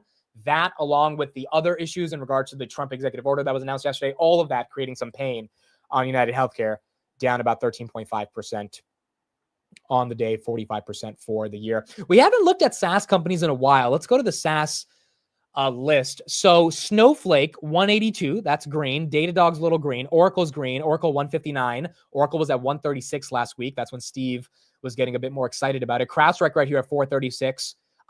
Interesting thing about CrowdStrike. Weird thing about CrowdStrike. George Kurtz, the founder, gave up his voting shares from 32% to 2%. I don't know why he did that, but he donated a bunch of his voting stock, not just his regular stock, his voting stock, and his voting power decreased from 92% of the votes, from 31% of the votes in 2022 now to 2.5%. And he is giving away $1 billion worth of his stock. I don't know why he's doing that, but CrowdStrike right here up a little bit on the day. That is one update we have on CrowdStrike. Is Nvidia 128? Did we bust through 128 while I was looking at CrowdStrike? Are we there? Are we there? We are very close. We are not there yet. We are not there. We're not at 128. We are 20 cents away. 128, 240,000 shares waiting to get eaten up. It looks like it wants it, though. 15 cents away. It looks like it wants it. Nvidia 127.83 currently right now. There's some big money coming into the name right here. Realistically, you know, you got a lot of foreign investors that maybe de-risked out of Nvidia. They're looking at this Saudi deal that was just announced. We're going to get more details on it, but CNBC is reporting that Nvidia will be able to sell hundreds of thousands of GPUs into the UAE and Saudi Arabia. That is a massive catalyst. I mean, I don't know how many billions of dollars of GPUs that is, but it seems like it is a tailwind, not a headwind, and that could get some foreign money coming back into the stock. 127.67 on Nvidia. S&P has turned positive year to date. There you go. The S&P 500, 585, all-time highs at 6,200. S&P is now green year to date. Archer's up 18%, grab above $5. That's nice. Pouncer back to 123. Tesla 321. Hoodie 6047. And then Nvidia, we are waiting to see if we can get to 128. And then Rick is up 8% on the day. I mean, this really is the actual unofficial economic indicator of the United States of America. Ticker symbol Rick. For those that don't know, they're a holding company that operates strip clubs in the United States. So if people are going to strip clubs, if they're throwing out single dollar bills, then maybe no recession. Nvidia right here, 127.72, S&P 585, Palantir 123.35, and then HIMS, is it above 62? HIMS 61.68. That's up about 12% on the day. Dude, what a day. My portfolio is very heavy. Nvidia, Palantir, and Hood. And so, you know, I know a lot of you guys are positioned in the same way. A lot of stocks are going green, but those three stocks each are up 5%. Nvidia right here up about 4%. So it's a big day for the portfolio here. Went through some pretty rough days in April. And let's see if the entire market is able to continue holding this momentum as we hopefully get more trade deals. Rocket Lab just below 22, 21.65 right here, up about 2%. It was up 5%. D-Wave's up 2.5%. Rigetti's down 9%. MicroStrategy's up 0.47. Grindr flat on the day, 23.98. It was down 12% after earnings. Now it's basically back to where it was before. AppLovin 363. And then you got Nvidia 127.73 currently right now. Speaking of Nvidia, let's bring on one of my favorite analysts on the planet, the analyst that understands Nvidia better than all those institutional guys think they understand Nvidia, the guy that's been buying this thing since it was $10. And let's get his thoughts on some of this momentum. Jose, good morning. Good morning, man. How's it going? It's going pretty damn good. I would imagine for you, it's going even better. Yeah, it's definitely a great day. I mean, these past few days, yesterday was amazing. Today seems to be another great day. So pretty excited to be looking at that portfolio right now. All right. So give me your thoughts right here. The UAE potentially buying more Nvidia chips. Is this a nothing burger or is this a legitimate reason for why the stock's up 4% right here? I think it's a nice, a good reason. I mean, UAE in the past has really talked about building a lot of AI investments, but due to restrictions, they have to had kind of a middleman. For example, in 2024, I believe the Biden administration allowed Nvidia to send some chips to UAE, but but it was going to be a Microsoft data center that was kind of overseeing everything. Now, with the recent changes, it kind of eliminates kind of that middleman and allows more of like, hey, a little bit more freedom of what companies are going to be able to purchase there in UAE. And there's a lot of AI companies coming out of there and AI investments. I remember MGX, which is a big $100 billion investor in AI infrastructure. You have the newly kind of company that they just announced, Humane. Sorry, my wife is calling me. Let me just put that on hold.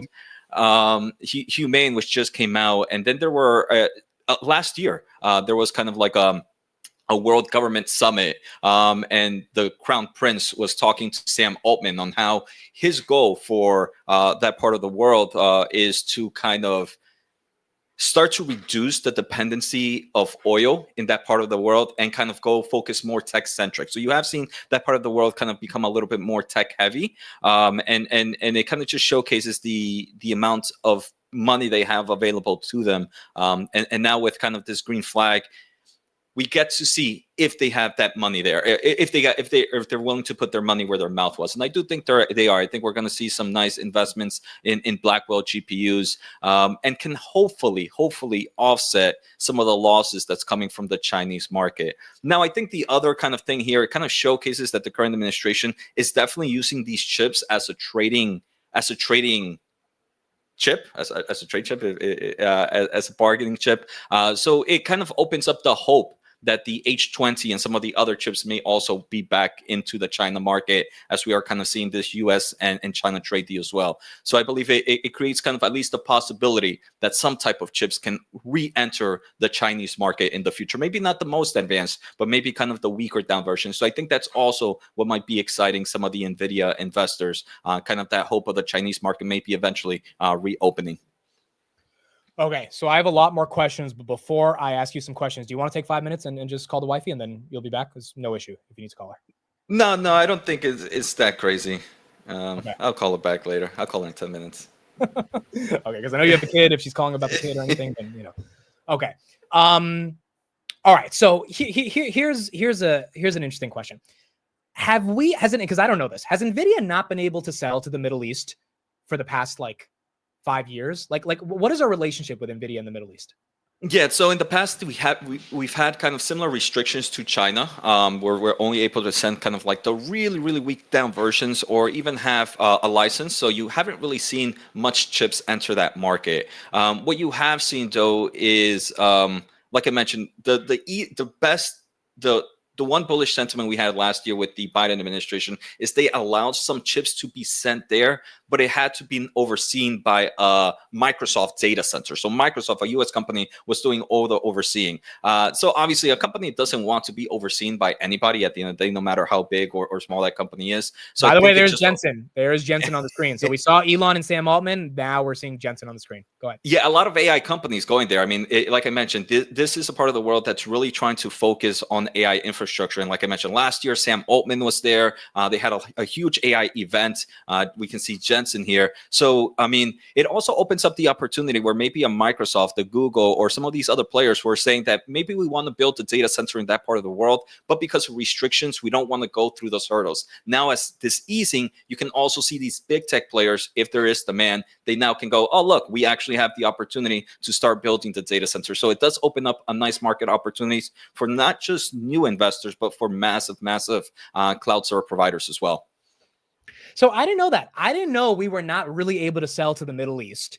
And now that this is being opened up, from a monetary perspective, is this like tens of billions of dollars? How are you kind of thinking it turns out to?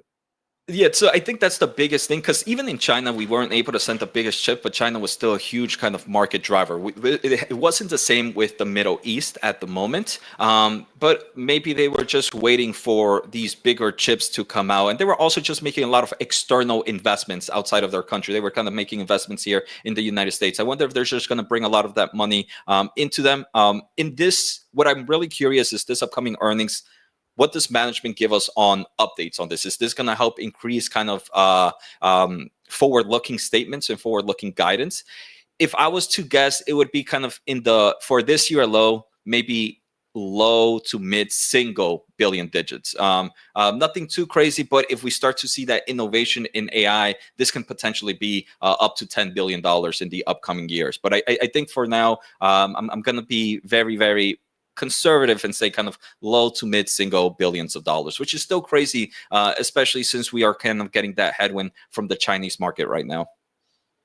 All right, Jose, I'm going to keep asking you questions, but I might have to stop you in between just to celebrate 128, but we are 5 cents away from that. And I'm sure as you keep talking, you'll bring us there. So, okay, here's another question. Just that 1 cent away. There's 230. Oh, there it is. There it is. All right. There it is.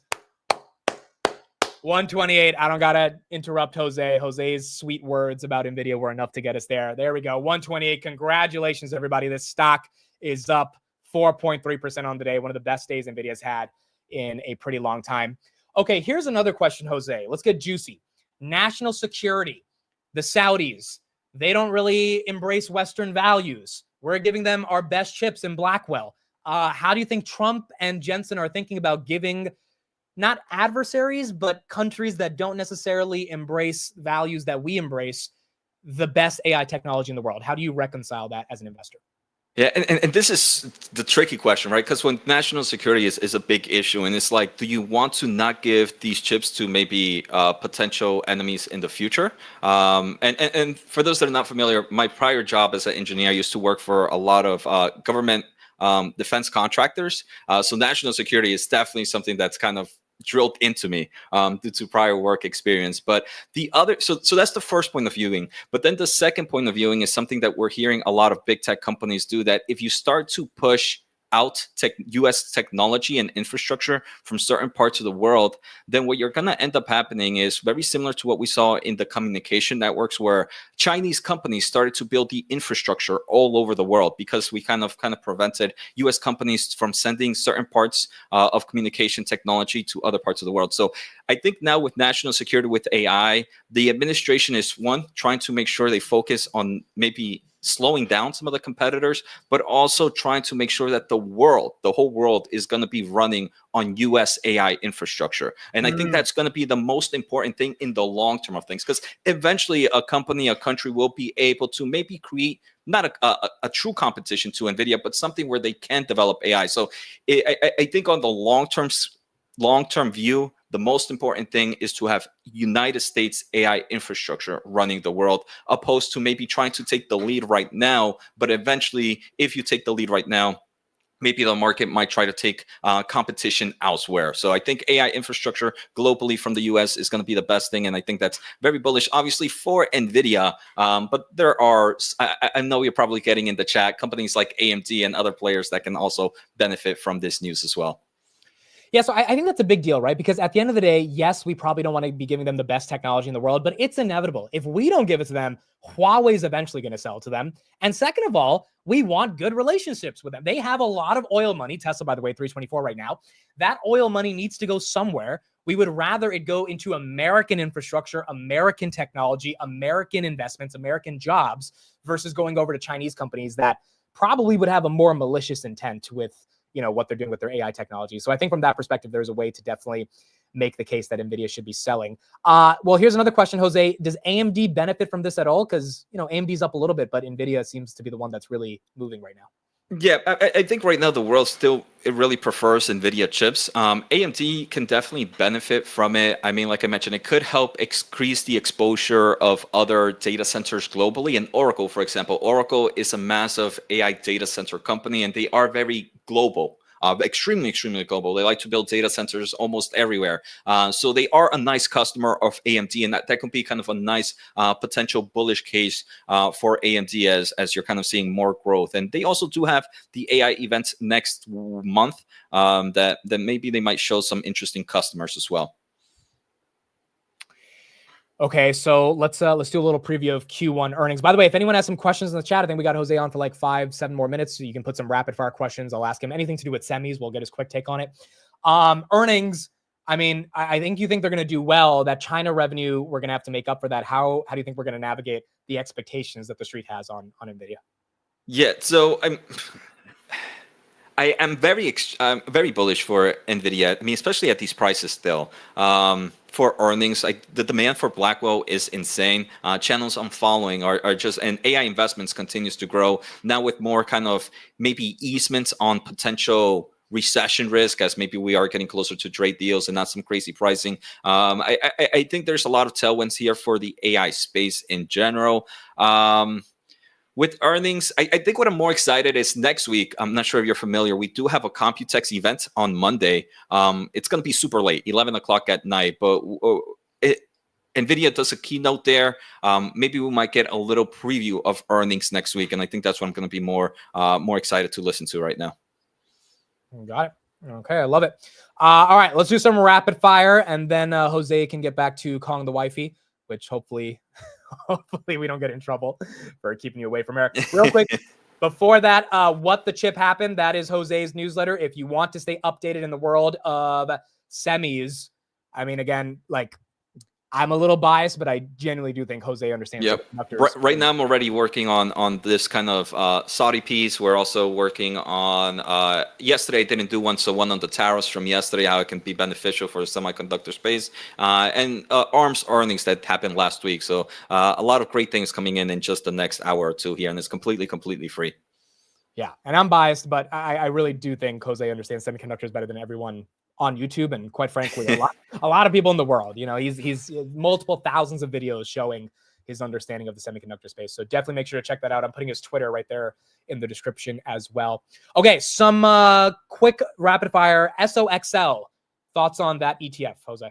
Leverage ETF. I mean, obviously in a bullish scenario, you get a lot of excitement here, but with the volatile market as it is right now, that 3x can definitely hit you if we get some negative news in the short term. So it's definitely good if you're a little degenerate gambler. I mean, right now with the hopes of a lot of more amazing news coming out for the semiconductor space. But I would say definitely be careful anytime being leveraged. Okay. Any current thoughts on ASML? I think this company is, you normally don't look at the big tech equipment players. I don't own it, but very bullish. I mean, ASML is going to continue to win. We're making massive investments all over the world as people are building fabs from Japan, United States, Europe, and ASML buys a lot of their own shares, and they are a monopoly in their segment of the manufacturing process. So I am bullish in ASML's future. And we got Hood right here back to 61. We did hit 61 a while ago, so now it's back to 61. MPWR, I believe this is an energy company. Any thoughts on that? So MPWR, this is a semiconductor space. They do have a lot of analog chips that go into kind of like the motherboards of like data centers. If you look at it of a motherboard, some of those random chips are created by MPWR. Obviously, that excitement from power solutions going into data centers, you need more data growth. Eventually, that could also go into things like robotics and other types of innovative tech. Maybe somewhat of a competitor space. I don't own it, but I can see the growth opportunity. This is one that's probably lower on my list because analog tends to be a little bit more competitive than some of the more advanced chips. Okay, that is fair. Nvidia 128.65. I will check resistance at 129 in just a second. Here's another question. AMD dominance in inference over Nvidia. Is that actually true? Not really a thing. When we're looking at kind of massive loads, I mean, NVIDIA has the dominant play in inference. The GB200 NVL72, the ability to connect 72 GPUs together is the ultimate inference dominance. I mean, AMD has the dominance when maybe you're looking at an 8-rack system or an 8 GPU system, because that's all AMD can kind of really scale up to. It's definitely some form of excitement from customers, but if you really want the best TCO on inference, nothing right now is beating the GB200. Obviously, AMD has the events next month with the MI350. We have to look at those performance and those paper numbers to really kind of make a final decision. But right now, the GB200 NVL72 is the king of inference. Okay, I love it. NVIDIA 15 cents away from getting to that 129 range, 239,000 shares is waiting to get over that hump. Tesla over 324 as well. Tesla having a nice day. SMCI, I know you've never really been a fan of these guys, but do they get more demand because of this UAE deal? I think they could. I mean, I think they could. I think these companies that are going to be buying on AI infrastructure are going to need someone to build it. Supermicro is definitely really good at that, but definitely not a company I would touch. But definitely growth opportunities. I mean, they did have a nice inventory buildup. Maybe not nice, a horrible inventory buildup of the Hopper GPUs. I think that's what's really causing a lot of pain. I'm not a fan of management, but I think the growth opportunity is there. But management is definitely not one of my favorites. We got an official update now out of Nvidia. Let me pull this up right here. Nvidia right here is, wow, 120. I was looking at the update. I wasn't looking at the stock. Congratulations, Jose. Can we have you on every day? I know. I mean, my portfolio's loving it. I mean, I can have steak dinners every night this year now. I mean, bro, if you're gonna do this every day, then I think we need you every freaking day. 129.27. Resistance on 130, folks, on Nvidia is 984,000 shares. So that's gonna be a little tough. But if we bust through that, that means the market wants exposure to Nvidia. So, Jose, I'm looking at this breaking news right now. This is what just broke. Nvidia CEO speaking in Saudi Arabia announced a deal to supply chips to Humane, the Saudi Arabia's new AI firm, for a 500 megawatt data center build out. Wow. It will be backing a company plan to scale 1.9 gigawatts by 2030 as the Saudis ramp up their AI local data storage. Yeah, I mean, that's insane. I forget what the actual number NVIDIA actually given us the numbers, and I'm embarrassed to not remember, but for every gigawatt of, and maybe someone might know, Matthew, I know Matthew is an avid listener to you. So Matthew, if you know, NVIDIA has talked about for every gigawatt of data center, they have of X amount of billions of dollars. So that's about almost, they mentioned what, 1.4 or 1.9? I forget what the, that press release just mentioned, but that's already just a few $1 billion just from that announcement alone. But yeah, I'm pretty sure someone in the chat might know. For every 1 gigawatt of data center, NVIDIA makes future investing. Thank you, 30 billion if I remember. So it's some crazy numbers. So now that's just one data center. I mean, you're going to have a lot of other companies build some multi-gigawatts. And I'm pretty sure if you have a lot of oil over there, power constraint is not an issue. So you can kind of have a lot of data centers with power hungry, with a lot of energy available to power those solutions there. Yeah, I mean, obviously, this seems like a pretty big deal. By the way, we got another announcement right here. Google, Oracle, and Salesforce and AMD are committing to invest $80 billion in Saudi Arabia. Yeah, I mean, so what I was mentioning, right? The big data center players, they now feel more. They have the opportunity to go build that data center without worries. So Google and Oracle, two massive players in the AI infrastructure market, coming in there saying that they're gonna. I'm gonna guess most of those investments from Google and Oracle are gonna be data centers. So not only do we have that 1.4, 1.9, I forget gigawatts from that Saudi team, now we're getting these probably gigawatts from these other cloud server providers. Dude. You just made my day. I'm actually about to turn off my computer after this, go enjoy the day with my son, and just have fun.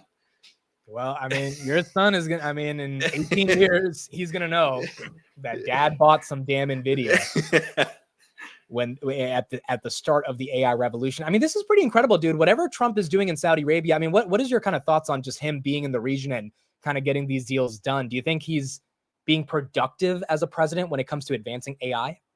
I think, I mean, definitely we can see the trades happening. And I think this is what's getting really exciting for NVIDIA is right now the Chinese market is no longer a closed. Back then, I used to see the Chinese market as almost completely closed. Now I see kind of a little crack opening, and that gets me excited. And I do believe kind of for AI to continue to evolve, we need to have a lot of investments coming in. And I do believe United States needs to run that AI infrastructure. So, running the world on U.S. technology is something that I'm pretty excited about. There's Alex Karp right there. And I know you have a lot of respect for Dr. Karp. So for him being there, I think it also states a lot of the viewpoints of what's happening right now. Yeah, it's pretty incredible, right? I mean, Karp, Elon, Sam Altman, Jensen, Lisa Su, Larry Fink. I mean, I did not know, and it didn't get leaked in the media that everyone was going to be in Saudi Arabia. All I thought was Trump was going to be there. But apparently this was This was a overall AI technology kind of summit that they were having to really begin updating their investment and their overall ecosystem in the space. And as a result, you know, you would imagine Nvidia is going to benefit from that. You would imagine Nvidia is going to benefit from that. Definitely. And a lot of companies in here. I mean, I think we're still very much in the early stages of AI. And I do believe AI is going to completely change the world. Maybe not today, maybe not tomorrow, but at least in the next 5 years, I know we're probably going to be better off thanks to this technology. All right. So are you selling any Nvidia? You taking some profits here? Oh, definitely not. I mean, I still believe we can get past all-time highs of 150, and I'm super excited to get those. Luckily, I got aggressive during the downturn, so I'm at all-time highs without Nvidia being at all-time highs, and that just it's super exciting for me. I can't wait for Nvidia to hit all-time highs again.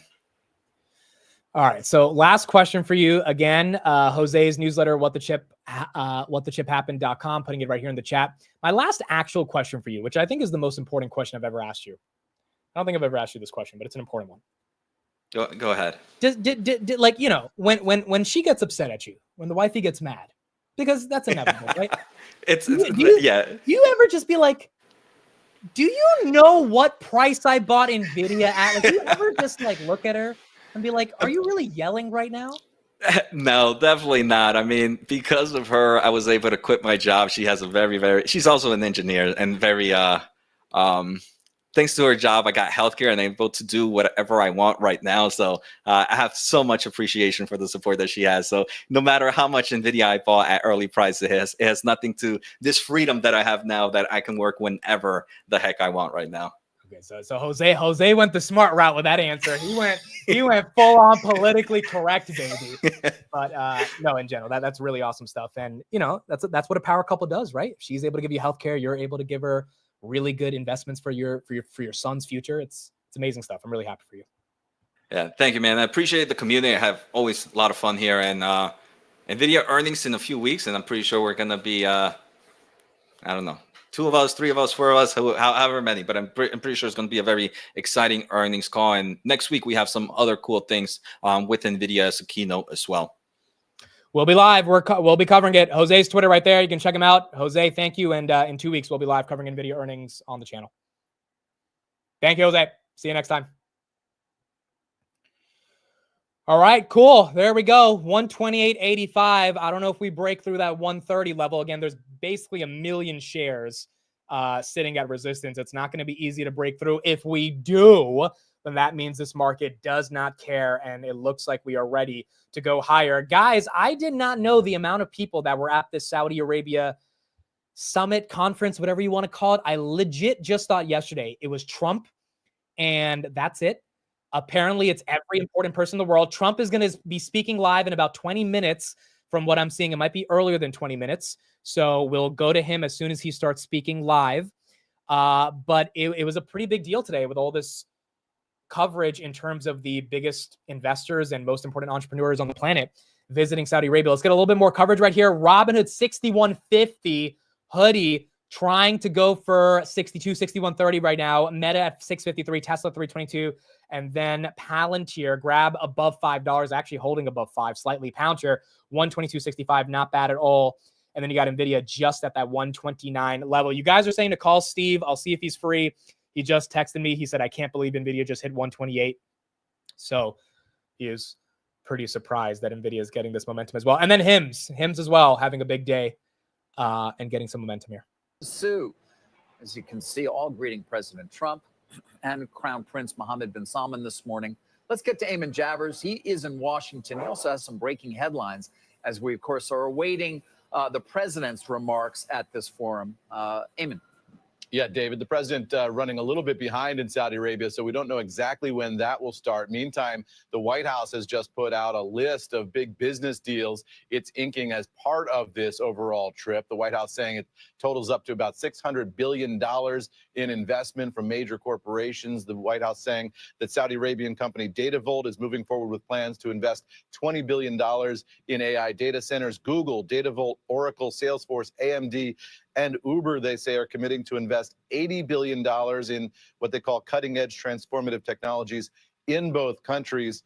Iconic American companies, they say, including Hill International, Jacobs, Parsons, and AECOM, are building key infrastructure projects like King Solomon International Airport, King Solomon Park, and more, totaling $2 billion in contracts there. So some of this will have been in the works already, but all of it being announced simultaneously here for this trip. And the big themes here, David, are very much big business deal making, and also even bigger pomp and circumstance with the president. It all began with an F-15 Saudi fighter jet escort for Air Force One as it landed. Then we saw Arabian horses escorting the beast as the president was limoed around in Riyadh. So they are rolling out the purple carpet in the case of the Saudi government here. And then all of those business leaders, as you can see here, greeting Mohammed bin Salman and the President of the United States. This is a display of wealth and power unequaled really anywhere in the world. And it's all about cutting these deals that the President says will benefit U.S. workers and the U.S. economy more broadly, guys. Yeah. Now, this $600 billion number, this is not necessarily something that we didn't know. I think they announced at the end of January or the end of February that Saudi Arabia was committing to investing $600 billion in the United States. So that's a sort of reaffirmation of the pledge that Saudi Arabia has in terms of investing $600 billion in the United States over the next 4 years. And right here, 129.18. But the fact that they're reaffirming it, and it wasn't just a headline back in February, and now they're actually meeting in person with some of the most influential technology leaders of our lifetime, SMCI up 12%, that is showing the Saudis' commitment to seriously being ready to put in some big money into the United States. And I think that's why the stock market's getting a lot of momentum right here. And we're seeing some pretty upward buying pressure on these tech names. S&P 500 right here up almost 1%. Wow. So it's not just tech, it's the broader markets. I think Qs have to be up like 2%. The Qs are at least close to 2%. Qs are up 1.34%. So Qs are doing well. S&P up 0.74. You get the S&P up 1%. That's back-to-back days of green. That would be basically 4.5% in the past 48 hours on the S&P, which would be a massive move, and it would be getting us very close to those all-time highs that we saw back in February. Arthur, thank you for $5 super chat, and also thank you for the $2 super chat. He said, Amit, I just hit 100K in my investment portfolio. Thank you. Congratulations to you. The first 100K, I think Charlie Munger said this, is the hardest.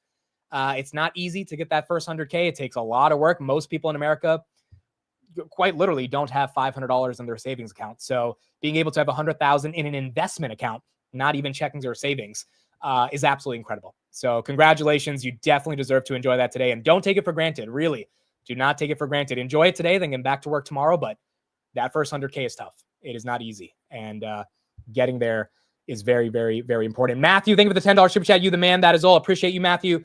Thank you for being here. U2 ASP, thank you for the €5. Great channel, Mitt. What new opportunities do you see coming to the market? Do you plan on identifying the next Palantir? This question has been asked many times. It's really hard to find the next Palantir.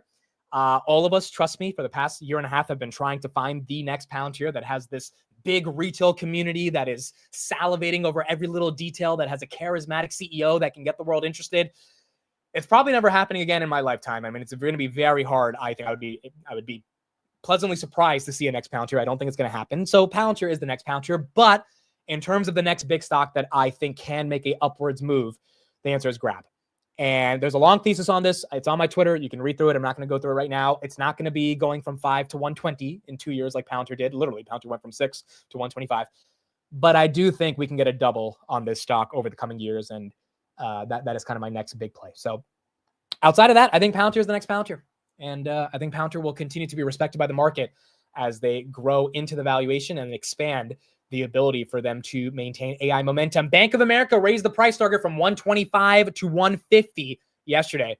So Bank of America continuing to be bullish as well on the growth prospects for Palantir. 129.15 on Nvidia currently right now. Anduril, so Anduril's not public yet. We do have a new interview by Palmer Luckey talking about when they're going to go public. I'm assuming it's going to be in the next couple of years, but when they do go public, I think the demand on this stock is going to be massive because defense tech is cool now. People actually care about supporting the West, and Palmer Luckey is a founder who can, I believe, get the market to understand his vision and get more people to buy into the growth prospects of Anduril. a lot of people imagine that if Anduril goes public, we'll become like other public defense companies because the less risk, not willing to invest in the future, paying out dividends rather than investing in R&D, maximizing quarterly returns. But that doesn't have to necessarily be the case. Tesla has an extremely high price to earnings ratio. Why? Because their investors believe that they are going to win across the board on a multi-decade timescale. They think they're going to win at robotics, they're going to win at energy, and I think they have a very good shot at winning on all or most of those items. And you could ask yourself, well, wait, what? They're a publicly traded company. Why aren't they like one of the more traditional automotive companies? Why weren't they forced to be more like a traditional company? And the answer is simple, because they've cultivated an investor base that believes in what Tesla is. They've repelled everybody else. Many of the people they've repelled are now shorting Tesla because they don't believe in it. I think it's the same way for us. We're going to need to attract people who believe in what we are, repel everybody else. And if we ever start getting enough of an investor base that is pressuring us to do the wrong thing, I'm going to need to go in the press and say some crazy shit to scare them all away. It is really refreshing to see he's not the CEO of Anduril. I always think he's the CEO, but he's the founder of Anduril. To see a founder talk about what it means for a company to get the type of valuation that it's getting. So Nvidia right here, 129.30. Karp says this all the time. Karp says it in a more of aggressive way where he says, screw the analysts. They don't understand us. They all have these stupid expectations of what a software company should look like. And as a result, Palantir is able to get a hefty premium by the market, largely driven, in fact, by the fact that retail believed in Palantir before the institutional guys got on board. And now the institutional guys have to buy at a much higher price than retail. Palmer Luckey is basically saying the same thing. He's saying, you know what? The reason why Tesla gets the price to earnings multiple that it gets is because there is a cult of investors, institutional and retail, but largely driven by retail, that believe in Tesla's mission, and they reject all the people that think Tesla should have the same PE as GM and Ford. And if you think it should, that's the beauty of capitalism. You don't have to buy the stock. You can go buy GM and Ford. But if you think Tesla is worth more than that from a valuation perspective that doesn't only just look at price to sales or price to earnings, then you can elevate the multiple you give to the stock because you believe in the broader growth vision. Basically, what Palmer Luckey's admitting right there is we're going to be an expensive stock when we go public. We're going to have a multiple that doesn't make sense to the defense analysts that look at Lockheed Martin or Raytheon, but we are going to be a badass company. And we're going to get a group of investors that believe in us, believe in our growth, believe in our vision. And if they don't, we don't want those investors in our company, which is very similar to what Alex Karp said when they went public back in 2020. So from that perspective, I think it makes a lot of sense. And look, I'd be excited to buy some Anduril. Just the idea of making sure that we have defense technology that supports the United States, that is not the bureaucratic types of forms of procurement that Lockheed and Raytheon have been used to over the past 40 years, that in and of itself would get me to be a bit more excited about Anduril. In terms of their commercial business, that's always been my bear case, is like, well, they're a defense contractor, but can they really be a $1 trillion defense contractor? Maybe. But even if it's not $1 trillion, maybe they can get to 250, 500 billion just on defense alone. I think Lockheed Martin right now is at 120. And then if there's any level of commercial that they bring to the business, that's where I think there can be a lot more momentum in terms of the overall growth prospects. So that's what we got on Anduril. Jose, thank you for the gifted 10 memberships. Appreciate you, brother. Jose really appreciates and loves our community. He tells me all the time how much he enjoys being on the show. We enjoy him being on the show as well because he makes us a lot richer, given he pumps Nvidia $3 in the span of 15 minutes. So appreciate you, Jose, and thank you for the gifted membership. Sharon L, thank you for the $50 super chat. Love you and your community, Amit. Thanks for making this so fun on good days and bearable on their bad days. Appreciating you from across the rivers in New York City. Sharon, thank you for being here. The bad days suck, but on the bad days, I think it's more important for me to make sure I'm ready to go live in the morning because we all got to get through it together. I need you guys as much as you guys need me on the sucky days. And on the good days, it's just nice to be able to be with everybody, especially if everyone bought the dip together. And we get to kind of enjoy in the process of seeing assets compound after allocating capital. So thank you for being here. Thank you for the super chat. And thank you for being part of the community. Palantir right here, 123.44. Nvidia, 129.37. Nvidia still not getting above that 130 range. It got to 129.61. It's stuck at that level right here. And then Hoodie, 61.11. Albert, thank you for the gift to 20. You guys do not have to do this, but I appreciate it a ton. 20 of you guys, well, 30 of you guys with Jose just got a bunch of gifted memberships. Antonio, you got a gifted membership. Joe, you got a gifted membership. Ash, you got a membership. Martin, you got a membership. Elvis, you got a membership. Gar, you got a membership. Kemi Capelli, you got a membership. Thank you, Albert, for the 20 gifted subs. Really appreciate it. And yeah, thank you guys for spreading the love and spreading the blessings on the show today. Really, really means the world. I mean, you know, I say this all the time. I have one of the coolest jobs in the world. I get to be here every morning and get to analyze the markets. I love yapping for whatever reason. I guess one of you guys said in the chat this morning, I saw your comment, Amit was talking in the womb. I think maybe that was true. I don't know why I love talking so much, but for some reason, I can talk for 7 hours without stopping a day, 5 days a week, which is why Saturday I sleep because I don't sleep during the week. And so I just appreciate you guys showing up every day and listening to me yap and hopefully enjoying the entire community yapping together in this process of investing. Again, it's cooler than caring about sports or music or pop culture. It's caring about something that actually impacts our lives, which is capital investing in the equity markets. It can change our lives. And so to do it as a community is just super, super cool. Super cool. Archer's up 25%. Again, I don't really know why it's getting this big of a boost, but I mean, congrats if you're an Archer. The earnings were relatively normal. I guess the market likes whatever their expectations are for H2. And so Archer right here up 21% of the day, getting a lot of love. Even Grab holding above $5. Usually we touch 5 and then it just goes right back to its little cave of 497, 499. So Grab right here above 5 is not too bad. Robin at 61.17. And then Nvidia, here she goes. 30 cents away. 30 cents away from potentially 130. 30 cents away from potentially 100 or 130 on the day. The 30-year is gapping up. The 10-year is gapping up. Yes, bond yields are going up. That's not the worst thing in the world, given that stocks are going up. It's not really a credit event. However, these yields have to come down. That's now up to JPOW. In my opinion, CPI came in at 2.3 versus 2.4. The market is definitely thinking that inflation's falling off a cliff. Tariff volatility is dying down. If JPOW doesn't cut, he is going to, in my opinion, ruin his legacy. I'm not trying to be dramatic, but it's just true. You cannot be late and have a recession and then say, oh, now it's time to cut. So I don't know if we're going to get that June cut, but I would imagine in July and August, we at least get 25 bips and then hopefully another 75 to end the year. But it's also up to Trump to bring down some of this tariff volatility. If he can continue bringing it down, I think JPOW will feel more comfortable. And hopefully we get some cuts by the end of the year. Microsoft is firing 3% of their workforce. I think I just saw that headline right now. So you do have some layoffs coming on Microsoft. 3% of its global workforce across all geographies. So that's what you got from Microsoft. A little bearish for sure in terms of, I don't think it's necessarily demand's going down, more so, hey, they see a little bit of an uncertain macro and they want to retool, maybe make sure that they are having their margins in place for Q2 and Q3.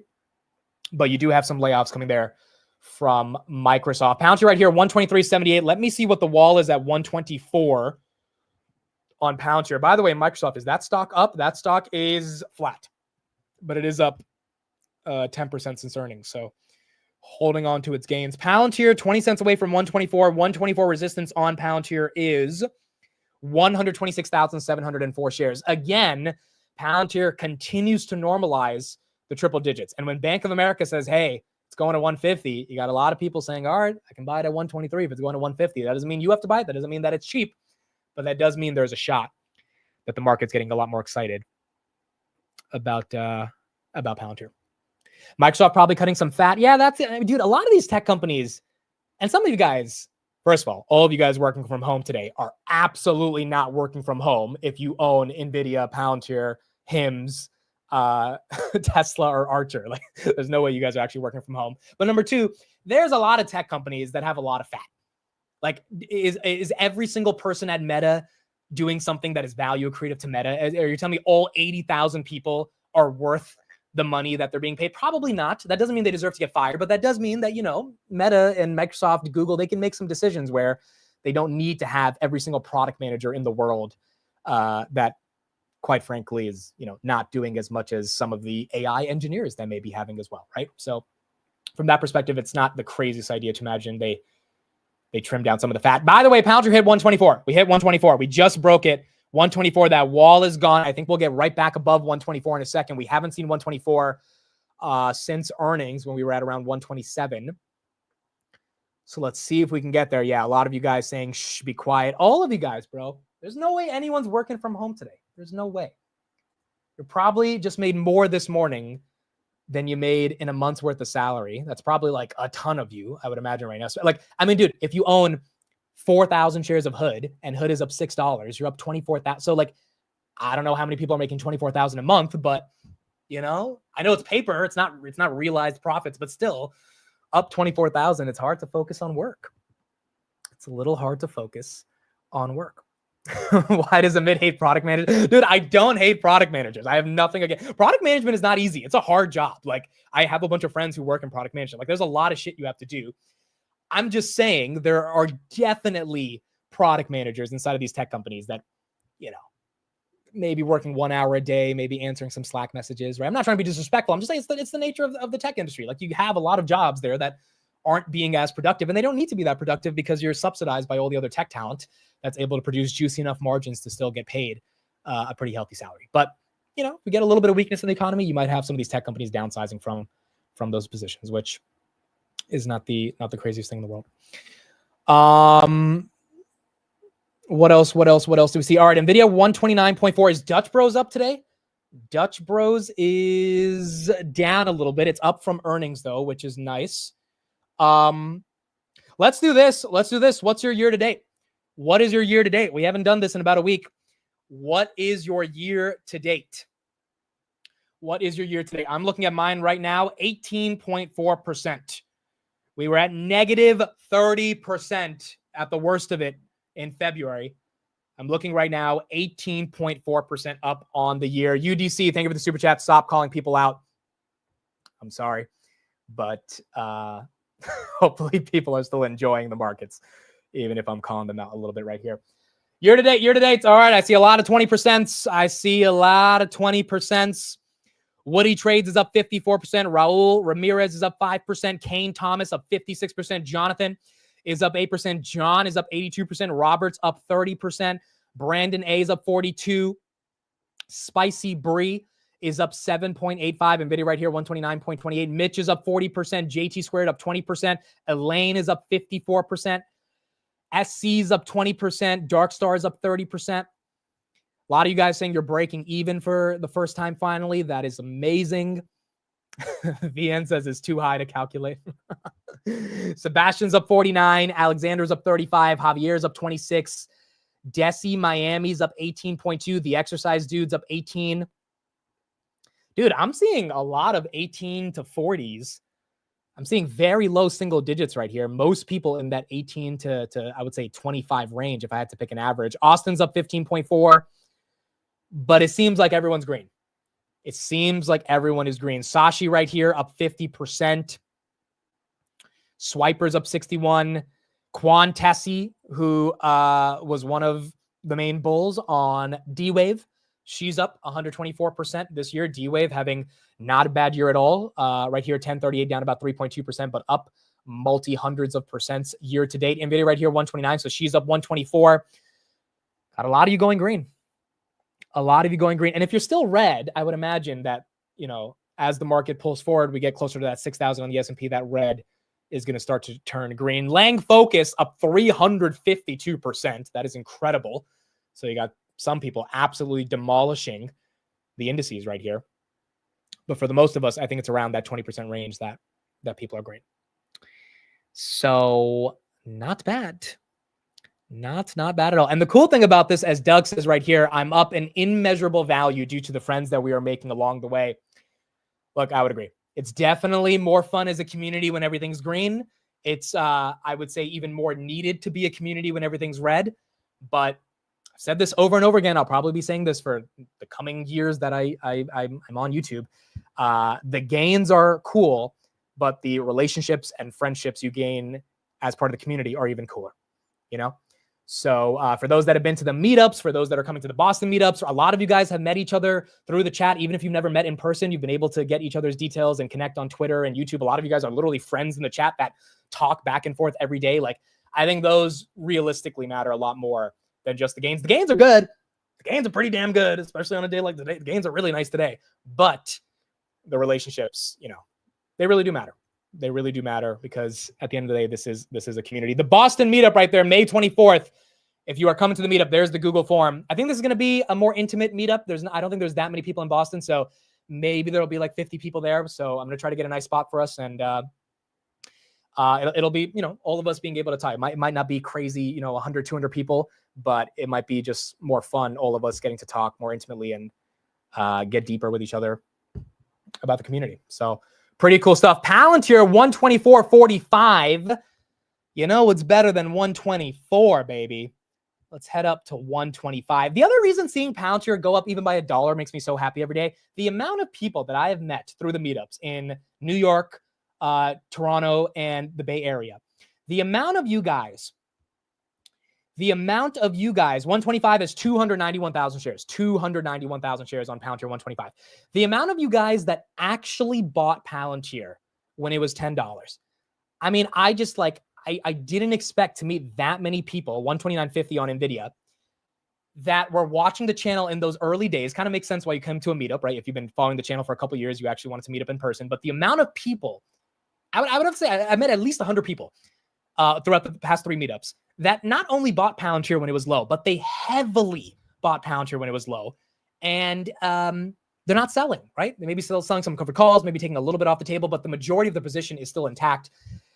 Every time Palantir goes up $1, I have to remember there's a lot of you guys that have been on this train since $10. And it's just a crazy journey.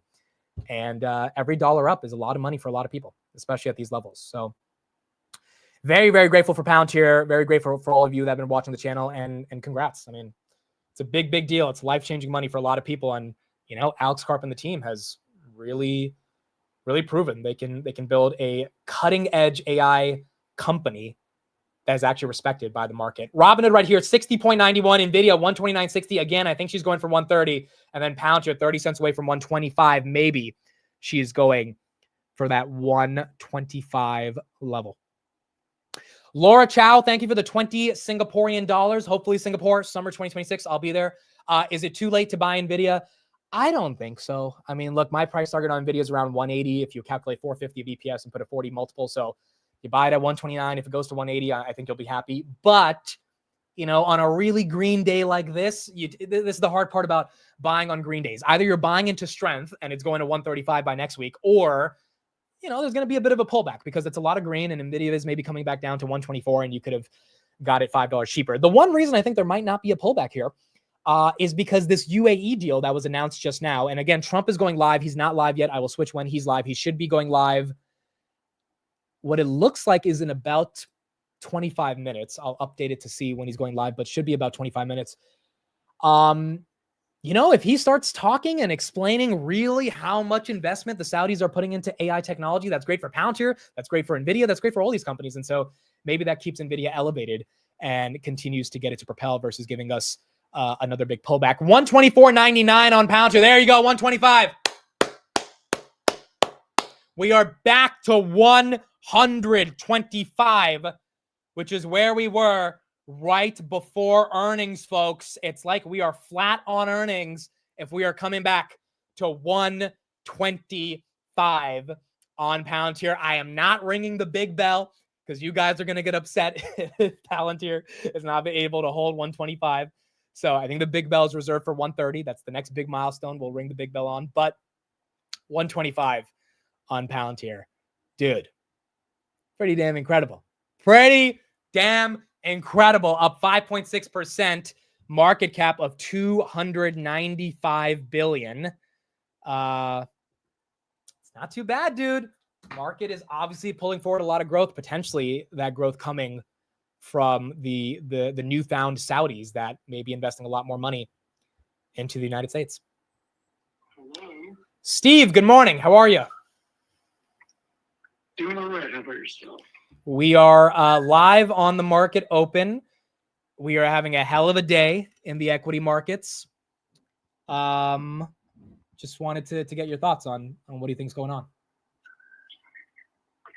Yeah, I mean, I haven't really been looking. I've just seen Nvidia's almost at 130. It's kind of crazy. It's kind of crazy. Nvidia's pushing 129.82 right now. If you didn't hear, it looks like the UAE is going to be buying a couple $1 billion worth of chips and opening up their markets to Nvidia, or we're opening up the ability for Nvidia to sell into those markets. So any thoughts on kind of what that means for the broader landscape for Nvidia? Same thing I said yesterday. I think it's very undervalued. I'm just shocked that it created this much market cap increase over a 3-day period. Yeah, it's up about $100 billion today right now. So pound here is back to 125. Pretty crazy. It's a crazy. Look, we know you got the covered calls at 128. I think you'll be fine. I think you'll be able to manage them. I don't think it's that big of a deal, but obviously this is pretty exciting right here on Nvidia. Yeah, I mean, I wrote them when they were 117, so I'm a little shocked it's up $11 in a 3-day period. I mean, it's over 10%, so we'll see. Yeah. They can always roll, not a big deal. Yeah, and your strike is, the stock's next to your strike. It's not like your calls are at 100, so I think you'll be fine. All right, cool. I just wanted to get some of your thoughts right here on Nvidia. We'll talk to you probably on the close and keep going from there. Yeah, I mean, look, this is pretty crazy, and it feels like a completely different market than it did a month ago. It definitely feels like a different market. CPI report came in where we thought it would. CPI is good. Karp, Lisa Su, Jensen, Elon, Sam Altman, Larry Fink, Trump, everyone went to Saudi Arabia to shake hands. We got commitments by Google and Oracle and Salesforce to invest $80 billion in data centers in the UAE. I mean, it feels like a different market. Feels like a completely different market. Maybe this administration knows what they're doing. I don't know. Maybe they do. All right, Steve. We'll talk to you more later. Crazy. Yeah. Later. All right, folks. 9 cents away. 9 cents away. Here we go. 9 cents away for this one on 130. Let's see. There's 1 million shares at that 130 level. Let me update the resistance and check. Pound share still above 125. Nvidia 2 cents away. At 130, 1.067 million shares. 1.067 million. I've got the bell ready. If we hit 130 on Nvidia, I will ring the bell, which will commemorate all of the big gains that we've had today because we haven't rang the bell today. So we got the bell ready, but we got to get through 1 million shares at 130, which basically means someone has to buy $130 million of Nvidia. If there's anyone in the chat that has access to some of that capital, we would appreciate it right now. That's why it gets rejected off that 129.99 every time, because that's a lot of money that's being held up right there at 130. And so we got to see. We got to see if we can crack through. You know what? I'm going to buy one share and see if I can help. All right, here we go. I'm putting it in 129. Let's see. When we get to 129.99, that's when I'm going to put it in. That's when I'm going to put in this order, and let's see. We got to get closer back. Again, 1 million shares. It's not going to be easy to overcome, but granted, Nvidia trades 350 million shares a day. So it's not like it's impossible. But let's see. I know Elon's live on CNBC. We'll go to him in a second. We are just so close to that 130. We got to see if we can get there. Trump is not live yet. Elon's live at the Saudi conference too. So Elon's not live on CNBC, but he's live at the conference. He'll be doing his keynote there with the Saudis. It's not falling. Yeah, it's not falling. It's not really, you don't see a lot of selling pressure. It's stuck within these 10 cents, but it's not like it's getting hit all the way back to 129 lows. Now, if that happens, then yeah, it's going to be harder. But let's see. Some of you guys are showing brokerages that already got it. All right, I just put in my order. I just put in mine. There you go, 129.94. 129.94. I put in mine. Let's see. 129.98. Oh, are we getting it? Are we getting it? Here we go. 1 million shares waiting. It's either going to break through or not. Again, there's still 1 million shares there. We're either tearing down that wall or not. 1.078 million shares. Some of you guys are seeing it. I'm not seeing it yet. There might be a little delay on Webull and Robinhood. It might be getting there in a second. If some of you guys are seeing it on your exchanges, I'm not seeing it yet. I think we're going to get, there it goes. There she goes. 130 is back after so long. 1 million shares eaten up for Nvidia. Congratulations, everybody. Nvidia back to 130.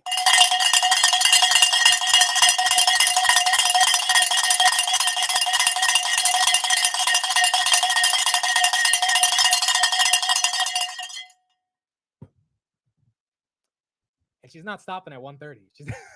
She's not stopping at 130. She is going further on. My goodness, dude. This is incredible. This is incredible. And look, even if you don't own Nvidia, this is good for the broader markets. This is good for the markets. This means we're back to hopefully risk on. If Nvidia can start getting respected and doesn't have to trade at 27 times when Costco trades at 52 times, like this is healthy, in my opinion, for the markets. And it's nice to see some of this momentum that we're getting right now. Let's switch to Elon. He's live at the Saudi Investment Forum. Get his thoughts, and I will keep you guys updated on Nvidia's price target and the 131 resistance. Currently, right now, 131 has 165,000 shares. 165,000 shares for 131. Factor-based economy to help the world and power up 20% of the energy mix, which is very critical today to the AI intelligence age, the digital age, and how we have reformed, and with the intelligent age. And we could not be more appreciative of having a lifetime partner and a friend like you, Elon, to the kingdom. Thank you. Joining hands on XAI, Starlink, and robotics and Tesla. Thank you so much on behalf of the whole kingdom, and we look forward to continue the partnership. And President Trump, and I think they were very impressed. In fact, one of our robots did the Trump dance, which I thought was pretty cool. The YMCA, yeah? Yeah, to YMCA. So yeah, our robots can dance, they can walk around, they can interact.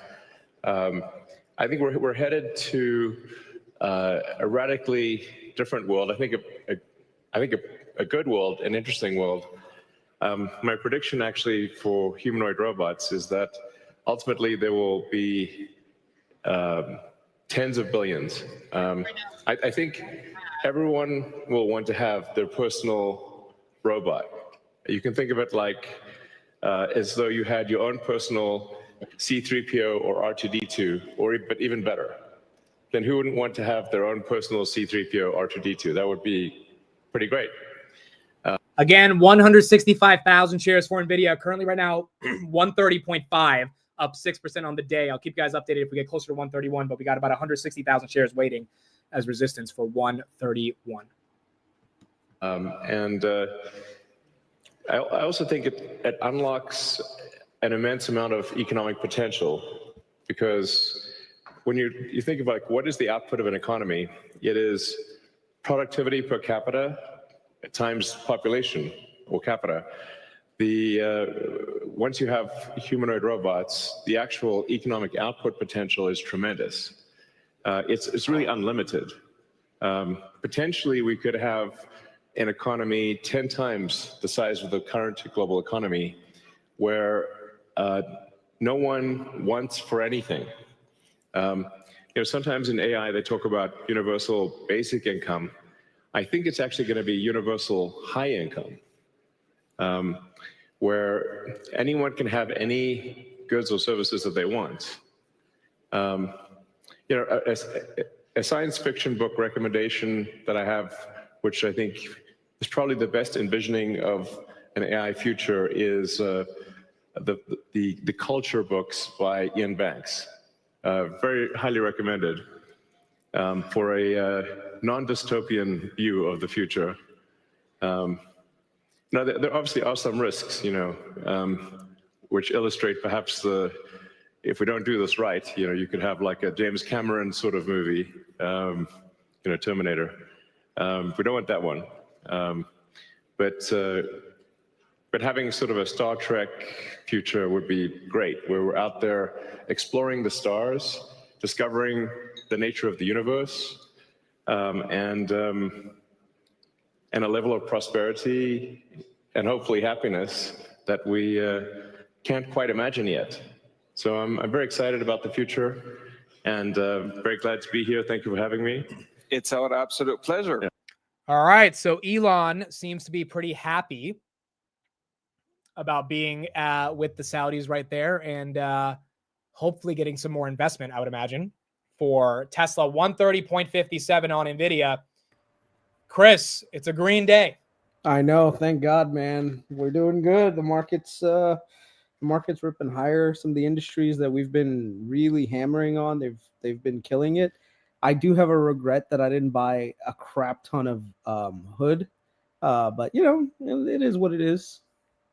What is your general opinion of the biggest tech leaders in the world meeting in Saudi Arabia? Jensen, Karp, Trump. Like, is this bullish? How are you thinking of it as an overall investment in the United States thesis?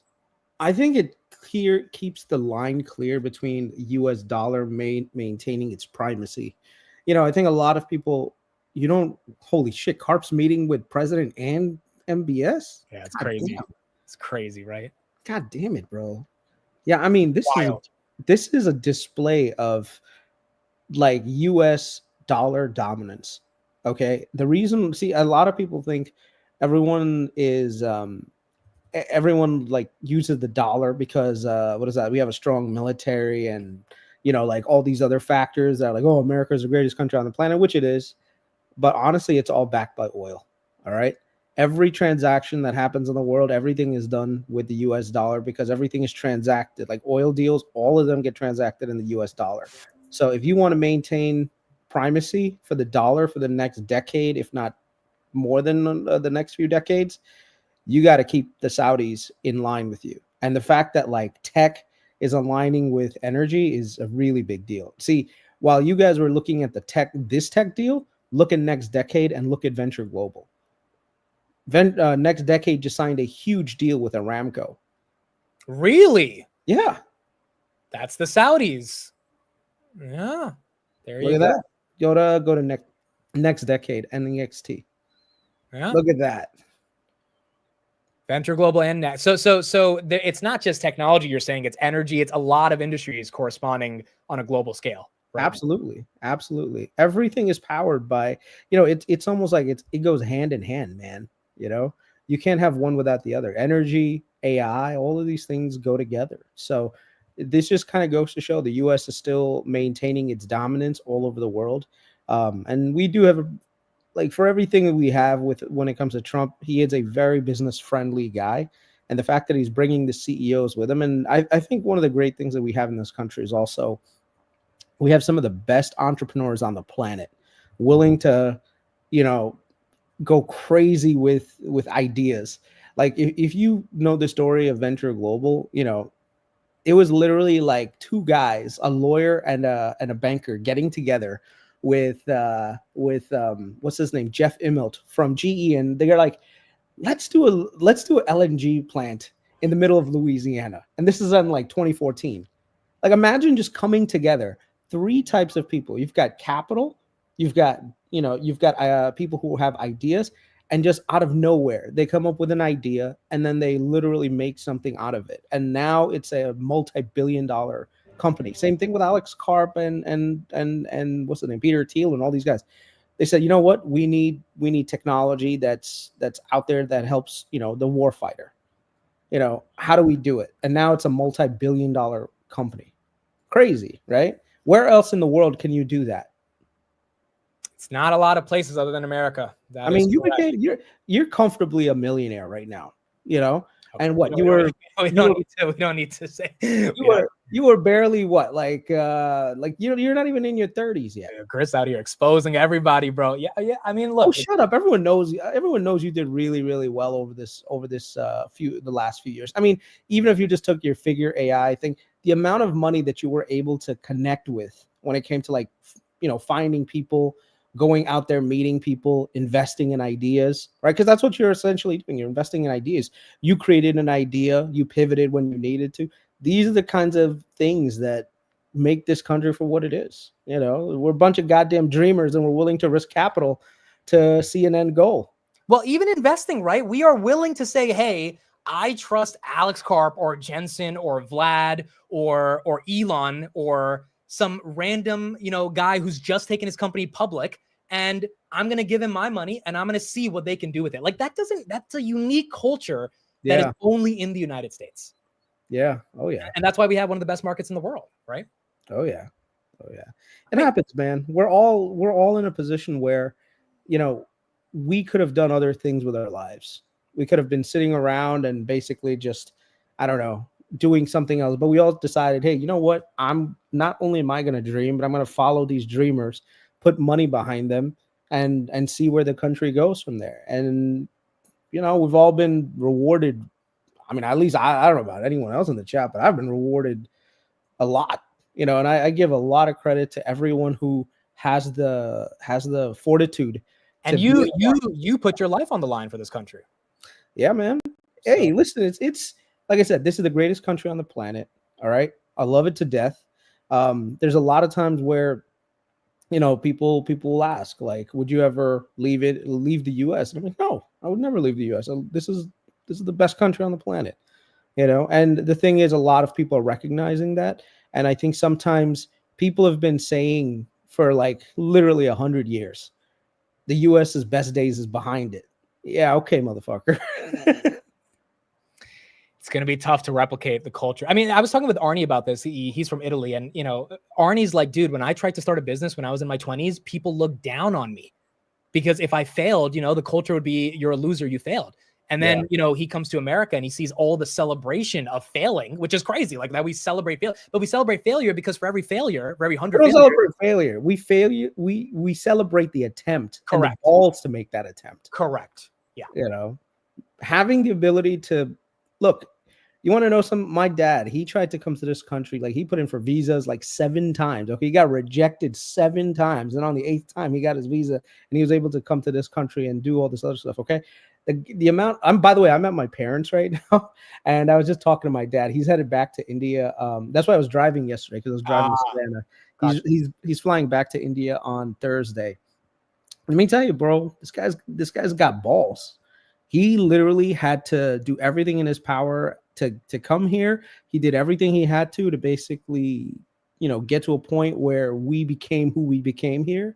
And you know, all of that energy of just God trying and making it work and abandoning the home country you have. Every one of us, even if let's say we're 8th generation immigrant, we come from a long line of motherfuckers that try, that aren't afraid to, you know, invest in an idea, in a belief, and keep trying. So if you were lucky enough to be born in the United States, congratulations. If you've ever been in the US, I know sometimes you come here and you're like, oh my God, you know, look at this country. It's got so many problems.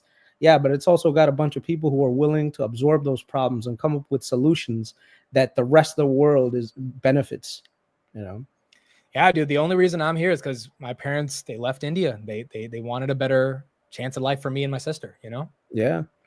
Nah, dude, people risk a lot to get to where they are in the world. And, you know, that's what it is. The Americans with that innate culture of being a risk taker, a hard worker. That's why when I see especially when I see people who were like born in this country say shit about this country, bro, that irritates me like to no end, bro. You know, when I see some of these guys that go like, this country is like built on colonization and all that shit. And I'm like, bro, you don't even know the amount of freedom this country has exported to the planet. Okay. The concept of freedom itself was born here. I mean, technically France, but you know, whatever. They didn't really, that was like freedom light. Like America's like full Marlboro Red. I mean, look, we've got our issues. We've done some bad things, but in terms of comparative analysis, we're probably the best country in the world. Here's a question, Kris. CPI 2.3, 2.4. If J-Pow doesn't cut, what do you think is going to happen in the next couple months? I think every reasoning behind what is that thing called? Everything is pointing towards lower inflation by the end of this year, and it's going to get to its target. The core part of it is the only worrying thing, but you know, I have I have a belief that I think as the numbers come along, like especially after the summer, things are going to kind of flip. I know Wall Street has this tendency to be like, oh, we're going to get 5 cuts. Now they're like, oh, we're only going to get 2. And then some data point changes and they're like, oh my God, we're going to be, you know, we're going to have 5 again. So that's just how Wall Street is, you know? Oh, one of the funny things is one of the comments in there, it's like 60% of the people are poor. Bro, I would rather be poor in the United States than be upper middle class in majority of other countries on the planet. Like, I don't think a lot of people have seen what real poverty actually looks like. Dude, if you're making 30,000 a year in America, you are still in the top 1% of the world. You know, it's a different, it's a different way of thinking about it. Do you think that the pressure is now on Powell? Like June probabilities are still 8%. So it doesn't feel like he's going to cut yet. You see, the labor market is the one that we really have to watch out for, man. I think if the labor market keeps weakening, because we are seeing a flurry of bankruptcies that may or may not be kind of like being over like put in the back of all of the stuff that we're seeing go up, right? So what we're seeing right now is in the public markets, but honestly, there is a lot of turmoil in the private markets that's not necessarily being broadcast out there. So if you just type in Google and look at Barron's and just type in private credit, you're going to see that there are a ton of areas where private credit is struggling right now. And the private credit has been able to fill the gap that the banks kind of had to retreat from after the great financial crisis. So if you guys, like everyone in the chat, so if you guys know, a lot of time businesses, they get money from banks, which is great, you know. But after the great financial crisis, a lot of the banks had regulatory changes that limited the amount of money that they could lend out. And also, you know, they just had fewer options to lend. So what happened was companies like KKR, Apollo, Brookfield, there's like a whole bunch. Like I'll send you the list on it so you can show everyone, but it's like I think almost $3 to $4 trillion of money that was put in through private equity. And so all of those private credit that's out there, you know, they haven't been doing really that well, and they're part of like the general economy. So what happens is when you have like a trucking company that relies on credit from that sector and it can't get new loans, it ends up struggling. Okay, and then the business could implode. Like if you look at last month, type in trucking company bankruptcies. There have already been quite a few like large bankruptcies that are happening within the logistics industry. So they had some bad earnings too, from what we're looking at as well. Yeah. So this is like one of those things that we have to keep our eye on, because this is going to require not just this one. It was like recent, I think, in Chicago. But one of the things that we have to be very careful with is that if these cracks don't get resolved, they could end up leading to a much bigger problem. Now, I think it's not really a problem for us, really. It's something that the Fed is going to have to keep their eye on, because if those companies start struggling, what ends up happening now is a cascade of layoffs, and then those layoffs can turn into more layoffs. And now you've got, instead of fighting inflation, which is still a mandate, the other part of their dual mandate is going to get challenged significantly, in which case now the chances of unemployment going higher is going to force the Fed's hand into cutting rates faster. Right. And that would be a not good reason for them to cut, because it's forcing them to. And so I think most people, like Trump, wants him to cut before shit hits the fan. Yeah.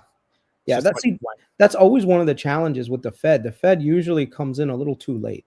You know, like whenever a crisis is coming, you know, you kind of want to stay one step ahead of the crisis, so you kind of you'd solve the problem. Like when inflation started to flare up in 22, you know, Powell and co said, "Oh, let's not raise rates.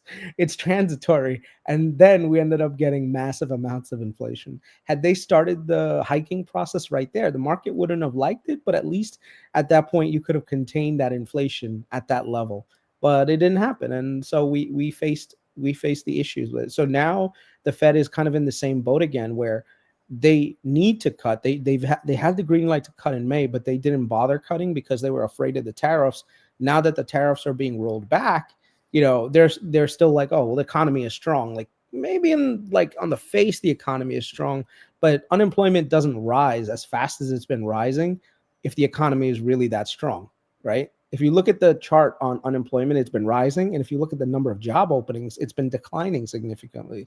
So we just have to keep our eye on, like I said, keep our eye on all the news that's out there outside of just the public markets, keep an eye on the private markets a little bit. And then, you know, then we'll go from there. Folks, we got 62 on Hoodie, up 8% on the day. Kris, I know you regret not getting into this one, but it's been a nice run. Stupid Chris Camillo. I watched this ice coffee hour podcast, right? Like I was like, all right, Monday morning, I'm gonna buy some Hood, man. I'm just gonna buy calls. If any, who cares? whatever happens, happens. And this was like when it was like $30-something. And I don't know why I didn't pull the trigger. And then I forgot about it. And I'm like, whatever, I'll wait for a pullback. And I waited for the pullback that never came. There it goes. It happens. Nvidia right here, 129.75, hood at 62. Kris, thank you for your thoughts. I think we got Trump live, hopefully in about 5-10 minutes. And we'll listen to what you have to say. Everyone enjoy the green day. I love it. Thank you, Kris. Appreciate you. Bye. Later. We got some coverage right here on CNBC on Palantir. Let's switch that, and then we'll keep going. Really good. It's a dangerous weapon. Is it in the hands of good people? It's not inherently good. That's where I basically disagree with most people, even on the panel. It is good in the hands of good people. It's not inherently good. It's a dangerous weapon. Is it in the hands of good people? Well, it will be. Palantir's Alex Karp with Sarah Eisen earlier today in Saudi Arabia talking about good and bad hands that may or may not carry AI forward. Yeah, I mean, as the technology proliferates, listen, there's no shortage of those people who are at least concerned to some extent. Karp, I guess, amongst them, Elon Musk, who's over in Riyadh as well. We may be hearing from shortly. Various times has said at least a 10 or as high as a 20% chance that AI wipes out humanity. It's one of the reasons why he was one of the founders of OpenAI, actually, to develop the guardrails to put in place. But they're not there in the sense that I think perhaps had been thought of. It's a race now. Yeah. And in fact, many would say it's a race that we in the U.S. have to win, in part for the very reason that Karp sort of alluded to. I wonder if his premise is real. Do most people think it's inherently good, right? I mean, I think most people think it's kind of a tool. It's powerful, or he's cognizant of the risks, right? Yeah. And he's clearly saying, trust us, we can channel it in the right direction. And of course, I'm going to try to get that footage of Karp speaking. I have no idea what conference summit thing he was speaking at, but I'll try to get that footage so we can watch it. But it looks like he was interviewed in Saudi Arabia on that panel. And looks like they talked a lot about AI. Nvidia back to 130, went all the way down to 128 after touching 130. 130.83 it got to at one point, up $7 on the day, 5.7%. Trump is not live yet. S&P 500, 587. The Q's 515. Palantir 125, still holding 125, topped out at 125.32 so far. Let's see if we can break above that and maybe get back into that 126, 127 range that we had on earnings. But 125.09 currently right now for Palantir. Alex Steiner, thank you for joining and becoming a channel member. Appreciate it. Riz, thank you for the $5 super chat. I found AK because of our mutual interest of Palantir, but he quickly became my daily one-stop shop for all trading related information. Very grateful for you as well for being here. Again, thank each and every one of you for being here every morning. It really means the world to me, and it inspires me to keep doing this every single day. So thank you for being here and being part of the show. Mr. Nobody, thanks for the $5 super chat. Amit, is there any chance one of those companies buys out Lucid? I don't think so. I don't think a Tesla, a Rivian, or any of the big tech companies are going to buy out Lucid. I just don't think there's a lot of value in the company in and of itself. So I think the Saudis are going to have to keep pumping it with money. They're going to have to get profitable at one point. And if they don't, then it's just not going to win when it comes to EVs. Palantir right here, 125.60, new high of day, 126 resistance. Let me check. Robinhood, by the way, 62.24. Robinhood not slowing down. Robinhood is up 8.3% on the day. 126 on Palantir. We are 30 cents away if we can get it. Has 71,000 shares of resistance. 71,000 shares of resistance. This is not the all-time high for Palantir. Well, technically, yeah, because the last time we got above all-time highs was in the after hours on earnings, right? Or it was in the overnight trading. It wasn't actually during the day. So, yeah, this is all-time highs technically. Right? This is like, yeah, I mean, unless we hit above that before earnings, but I don't think we did. I think we were down before going into earnings. So yeah, this is all-time highs for Palantir. It seems like, yeah, there you go. All-time highs. Yep, that is correct. 125.72. 125.72. There you go. And now it's just a question of if we can break through that and get to 126. Congratulations. Absolutely incredible for Palantir. Nvidia back to 130, and then Hoodie trying to get back to all-time highs, which I believe is 67-ish right here at 62.12 on Hoodie. Palantir 125.37. Where is Bitcoin in the midst of all of this? Bitcoin up about 2%, 103 on the day. I don't think Hood's moving on Bitcoin. I think Hood's moving on the broader market and the Nvidia momentum. There, you know, Nvidia is one of the top 10 stocks that is on Robinhood's platform. So, and so is Palantir. Palantir and Nvidia are 2 out of the 10 top stocks owned across all the AUC on Robinhood's platform, which means when those go up 6-7% in a day at the same time, you've got general AUC that's probably going up. You've got a lot of trading volumes going up in terms of people either selling or taking profits or selling covered calls or buying puts, like all this volatility on those 2 names, given they are 2 of the biggest names on the platform. That's another indirect reason by which Hood benefits off Palantir and Nvidia, just by being the platform where so many people like myself own all my Palantir and Nvidia shares on Robinhood's platform. So pretty incredible. SMCI as well, getting some momentum right here. 37.90. That's up about 13%. Bitcoin again, 103. Grab just chilling above $5, and then the S&P 500 up about 1% currently right now. I am not ringing the Palantir bell. We're not doing it. We are not doing it. That Palantir bell is being reserved. Remember when I got it, the whole idea was we're going to do it in $5 increments. We rang it at 125 in February. The next $5 increment technically is 130. So we're going to wait till 130. But second of all, I know as soon as I ring it and Palantir goes down, you guys are going to blame me. So I'm already getting ready for the hate I'm going to experience. But realistically, we got to get to 130. We got to get to 130. That will be when we raise it. And the guy who gave it to me, shout out to Love to Fly Pilots. There it is in the background right there. He gave it to me at the Bay Area meetup. There's a Palantir logo on it, which is why it's the Palantir bell. It's so crazy. We both agreed when we were talking, we would do it not on every dollar because that's too much. We would do it every $5, every $10. So we did it at 125. I know it's been a couple months since we've been back here, but technically the next time to ring it is at 130. So we got to wait. We got to get patient. But when we see 130, we will definitely give it a ring. 125.54 on Palantir. Trump is not live yet. Still waiting for him. Again, this stuff always gets delayed, so it's probably going to take a minute for him to go live, but very curious to see what he announces. And it looks like we're getting a lot of updates in terms of technology investments going into the United States. Let's get a little bit more coverage on that, particularly for Nvidia. It's a 500 megawatt data center with Humane, which is the kingdom's new AI venture. The real showstopper, though, from NVIDIA's CEO was that he was directly referring to Blackwell chips on stage. Listen in. But this is 2 Blackwells, and it's 2,500 watts, 2,500 out of the 500 gigawatts of computing infrastructure that's going to be built. To see those chips on stage because those are NVIDIA's most advanced chips. Saudi Arabia can now secure access to technology, which was previously restricted in the region, and also really marks a significant policy change from Washington. So until now, companies like NVIDIA, AMD needed special U.S. licenses to export advanced semiconductors as well as semiconductor equipment to many countries in the Middle East, including Saudi Arabia, the United Arab Emirates. And that was largely due to concerns over the Middle East's close ties with Beijing. Saudi Arabia, keep in mind, largest trading partner is China. But as Saudi Arabia pushes towards its Vision 2030, what it calls, which has a goal of having AI contribute 12% to its GDP just in the next several years, this partnership with NVIDIA could be transformative. Why? Because NVIDIA will be able to access new markets across the Middle East, signaling a new chapter in both U.S. export policy as well as the global AI infrastructure race. And a press release was just put out now from NVIDIA, and they say that they're going to be deploying hundreds of thousands of GPUs in Saudi Arabia, especially over the next 5 years, about 18,000 specifically of the Blackwell GB300 in the next 5 years, guys. So, Christina, this is enlarging.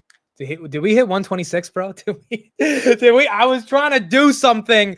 Oh, my goodness. Oh, my freaking goodness. How long was I? How long were you guys in the chat typing 126? Oh, my. 126, folks. Here we go. Congratulations. It looks like it's also inching up to 126.50. 127 resistance, which may be on the table today. 127, 42,000 shares. That is not a lot of shares to get through for 127. My goodness. Congratulations to everybody. 126.43. That is new all-time highs on Palantir. That is new all-time highs on. Dude, this is basically right before earnings. I think it pumped to 130 like really quickly before earnings, but it was or on earnings right when the earnings came out. It pumped to 130, then it came down. But this is the market really saying we think Palantir, Nvidia, etc. These companies are just not slowing down, and they are definitely not undermining the capacity for them to be able to grow. 126.61 right here on Palantir. This is just incredible. It's up 6.8% on the day. The market cap has to be over 300 billion. The market cap 298 billion on Palantir. 298 billion on Palantir. Where is fear and greed? Shout out to Love to Fly Pilot. This is the guy who gave me that Palantir bell. He says we're almost there. 130, we got to ring it. 130, we ring it. If we get there, fear and greed is now greed. 69. Fear and greed. 69 on fear and greed. It's a little hard to use this as the pure measure on if you should be selling or buying, given how wonky this index was back when we had all the tariff volatility, and given a lot of bad news is kind of baked in. The worst of it, hopefully, on tariffs is over. But we are getting a bit greedy based on the fear and greed index right here, and you're seeing some of these equity prices definitely get momentum. I think what's also happening right here, Palantir 126.27, Robinhood 62.22, and Nvidia right here 130. I think what's also happening is that institutional capital that left on April 3rd, the most amount of stock that was ever sold since 2010, as per Goldman Sachs, was sold on April 3rd after Liberation Day. Maybe that money didn't come back in, and maybe that money is saying, you know what, screw it. We cannot afford to be on the sidelines, and that's what's coming in right now. So that might be what's happening. That might be what's happening. Wow, Meta 660. Meta's all-time high was 740, folks. I mean, if you bought anything in the dip, whether it was Meta, Palantir, Robinhood, Nvidia, obviously, even Grab got to freaking $3.40. The S&P, I mean, if you just allocated capital, you've likely seen somewhat of a return on that capital, and some of these stocks getting a bit more aggressive given their role in the AI landscape. Palantir right here, 126.11. You got SoFi that's up a little bit today as well. So SoFi breaking above that $12, $13 range, 14.28. That's up about 1.7%. Duolingo's up 3%. Instacart's up 2%. Reddit's up 4%. Netflix, I think that's close to all-time highs. That's up 2.7%. And then Kraut's right here up 3%. Robinhood 62.37 on the day. Dude, it's not bad. Dude, everyone's portfolio must be going crazy today. Like, literally going crazy today. Everyone's ports have to be going freaking wild. It's a big day, bro. That is a big day. Google at 160 right here. Elon did not make a big announcement. I don't see any big announcement from Elon. He was at the conference and he talked a bunch about investments in AI, but I don't think he's made any official announcement right here. Getting some momentum. Look, if you got covered calls today, I think the simple thing right here is to give it some time. Don't get super excited to roll them. Like let this chill out over the next couple of days. Let's see, can this momentum kind of hold itself? And then once you get confirmation that Nvidia is holding 130, Robinhood's holding in the 60s, then you got to pay the piper and roll it, or you got to roll it out a little bit further if your strike is like at 50 on Hood, for example. And push it out to the future. Again, the one thing about covered calls, let's say you have a Hood covered call at 50 for, I don't know, May 23rd, and then you got Robinhood at 62. You can roll that sucker to January 2026, which is not that far away. It's about 6 months away, and try to get up from 50 to 70. Now you get $20 more per share. That capital is locked for the next 6 months. But if it's going to 70, you kind of didn't want to sell it anyway. So you got $20 more of share appreciation. You can't use that capital to necessarily generate income every week like you were doing or every month, but you're getting $20 a share. And if you're getting $20 a share, that's not the worst thing in the world. So I don't think covered calls have to be in the worst situation. Now, if your covered calls on Hood are like 42, yeah, it's kind of cooked. But if you're still close to the strike, not the worst thing right now. Trump to say nation builders wrecked more than they built. Okay, so we might be getting some leaks from what Trump is going to say. He is still not live yet. It says we're going to be beginning shortly. He is not officially live. Now, here's one thing, guys. I have a Twitter Spaces that I am scheduled to do at 12 p.m. And I don't know if I will be able to stay live based on that Twitter Spaces. It's actually a pretty important one. It's with the head of privacy and civil liberties at Palantir, Courtney Bowman. So I might not be able to stream him live if he takes another 30 minutes, but I'll still be, talking Palantir at 12 p.m. And then regardless on the market close, we'll get more updates on that. Are we at 127? Oh my goodness. What is going on? 127 on Palantir. Nvidia right here, 129.85. This is I don't think I've seen a run like this on Palantir in a while. It just cracked through 127 like it was nothing. There were 70,000 shares waiting right there. Let me check 128 resistance. 128, because that's better than 127, is 61,000 shares. Again, these increments of $1, they don't have millions of shares waiting. There's like 30, 40, 60,000 shares. Those are not that hard to overcome if there's volume, and the volume on Palantir today is 62 million. Yeah, Palantir covered calls might be a little cooked today. Not going to lie. Palantir covered calls are a little cooked today. Not going to lie. But overall, incredible momentum. Oh, is this true? U.S. Saudi Arabia agreed on $142 billion in defense sales. That's another reason why Palantir is pumping, because some of those defense sales might go into software. Let me just confirm if that's the case. I believe that's right. That should be big for all the defense contractors, if that's what we're seeing. Let me check Lockheed Martin and the rest of them. Lockheed Martin, that's down a little bit. And then Raytheon is up a little bit. So Palantir really getting the momentum. Palantir officially, are we above 300 billion? Palantir is officially above $300 billion in market cap. The weirdo that they thought would never win, the kid that they thought could never get into the S&P, the CEO who was seen as, in his words, batshit crazy, has just took his company to $300 billion in market cap. And he took a lot of us along for the ride with him. Congratulations to Palantir. Congratulations to shareholders. It looks like Trump is going live. Let's get to that real quick. Palantir at 127 on the day. From the lakes of Minnesota. Okay, I'm gonna mute the audio because YouTube's gonna ban it. But Trump will be live right here. Wow, absolutely incredible. Palantir right here, 127.41 up 7.5. Hoodie's trying to go for 63. Hoodie 62.79. 63 resistance is 14,000 shares, which is not a lot. And we're seeing some momentum. This is the official White House stream. So this is live. But yeah, the music's in the background, so I'm going to mute it right here. But they will be speaking soon. This is the official White House stream. It is live. Robinhood 62.85, Nvidia 129.84, and then you got Palantir at 127.48. Again, maybe trying to go for that 128 here on Palantir.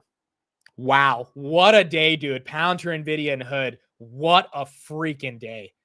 I mean, overall, broader market's doing very well, but those three in particular, just incredible on this right now. Yeah, FOMO's going crazy. Dude, I mean, if you're retail and you didn't buy the dip over the past 2 months, you probably got some FOMO. If you're institutional, you didn't buy the dip, there's Elon in the background. You probably, like, everyone's got some FOMO right here. And the only way to kind of not have that FOMO is if you bought any of the dip, which I think a majority of people did. But the good thing is we know the hedge funds didn't. And as a result, they might have to be buying right now. All right, here we go. Here's Trump.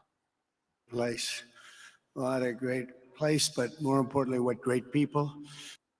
I thank His Royal Highness, the Crown Prince, for that incredible introduction. He's an incredible man. Known him a long time now. There's nobody like him. Thank you very much. Appreciate it very much, my friend. And it's a tremendous honor to return to this beautiful kingdom and be welcomed back with such extraordinary generosity and warmth. I've never forgotten the exceptional hospitality showed to us by King Solomon, who's just, we talk about a great man. That is a great man. That is a great man, a great family. Now, that visit took place exactly 8 years ago. The graciousness of the royal family and the Saudi people is really unsurpassed, no matter where you go. Let me also thank the countless ministers, government officials, business leaders, and distinguished guests for that warm welcome. Very warm, and I know so many of you. I'd like to call out all of your names, but we have a lot of problems. We'd be here for a long time. We don't want that, so don't be upset. With this historic state visit, we celebrate more than 80 years of close partnership between the United States and the Kingdom of Saudi Arabia. Ever since President Franklin Roosevelt met with King Solomon's father, King Abdul Aziz, aboard the USS Quincy in 1945, the U.S.-Saudi relationship has been a bedrock of security and prosperity. Today, we reaffirm this important bond, and we take the next steps to make our relationship closer, stronger, and more powerful than ever before. It is more powerful than ever before.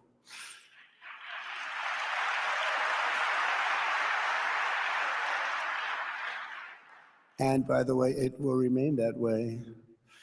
We don't go in and out like other people. It will remain that way.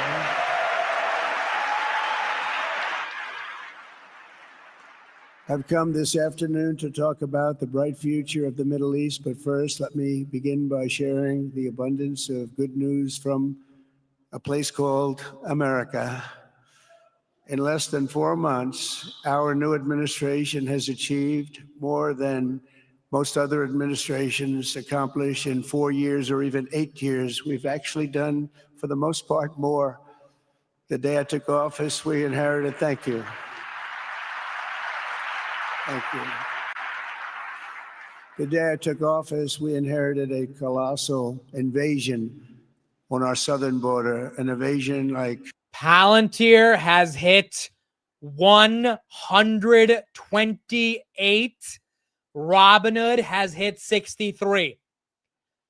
I don't know what to say about a day like this, but congratulations to everyone who's in any of those names. Obviously, the broader market doing well, but Palantir 128.08, now back to 127.99, just below that 128 level. Robinhood 63, just an incredible day. 128 on Palantir, up 8% on the day. Massive border, 3 people that got in. That's quite a difference. And we have no choice but to get a lot of the people that came in because they were not the best people. They were, in many cases, very bad people. We're getting them out. We're getting them out very fast. We're bringing them back to where they came from. We have no choice. After years of military recruiting shortfalls, enlistments in the U.S. Armed Forces are now the highest in 30 years because there is such an incredible spirit in the United States of America. We have tremendous spirit again. Just about a year ago, it was a big story, front page on every paper all over the world, that nobody wanted to enlist in our military, meaning we were way under enlisted.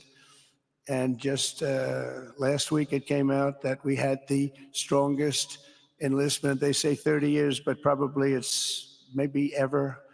They don't go back that far. It's the best, and that includes police officers, firemen, everything else. Is a great spirit in the United States right now.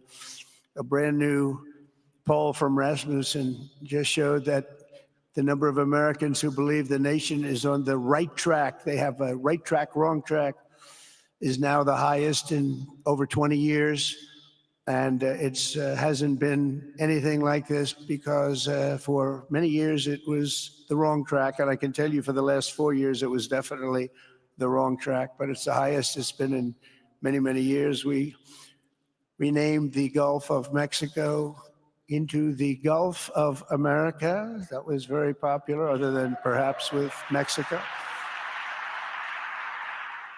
And most importantly, for the people in this room, the days of economic misery under the last administration are rapidly giving way to the greatest economy in the history of the world.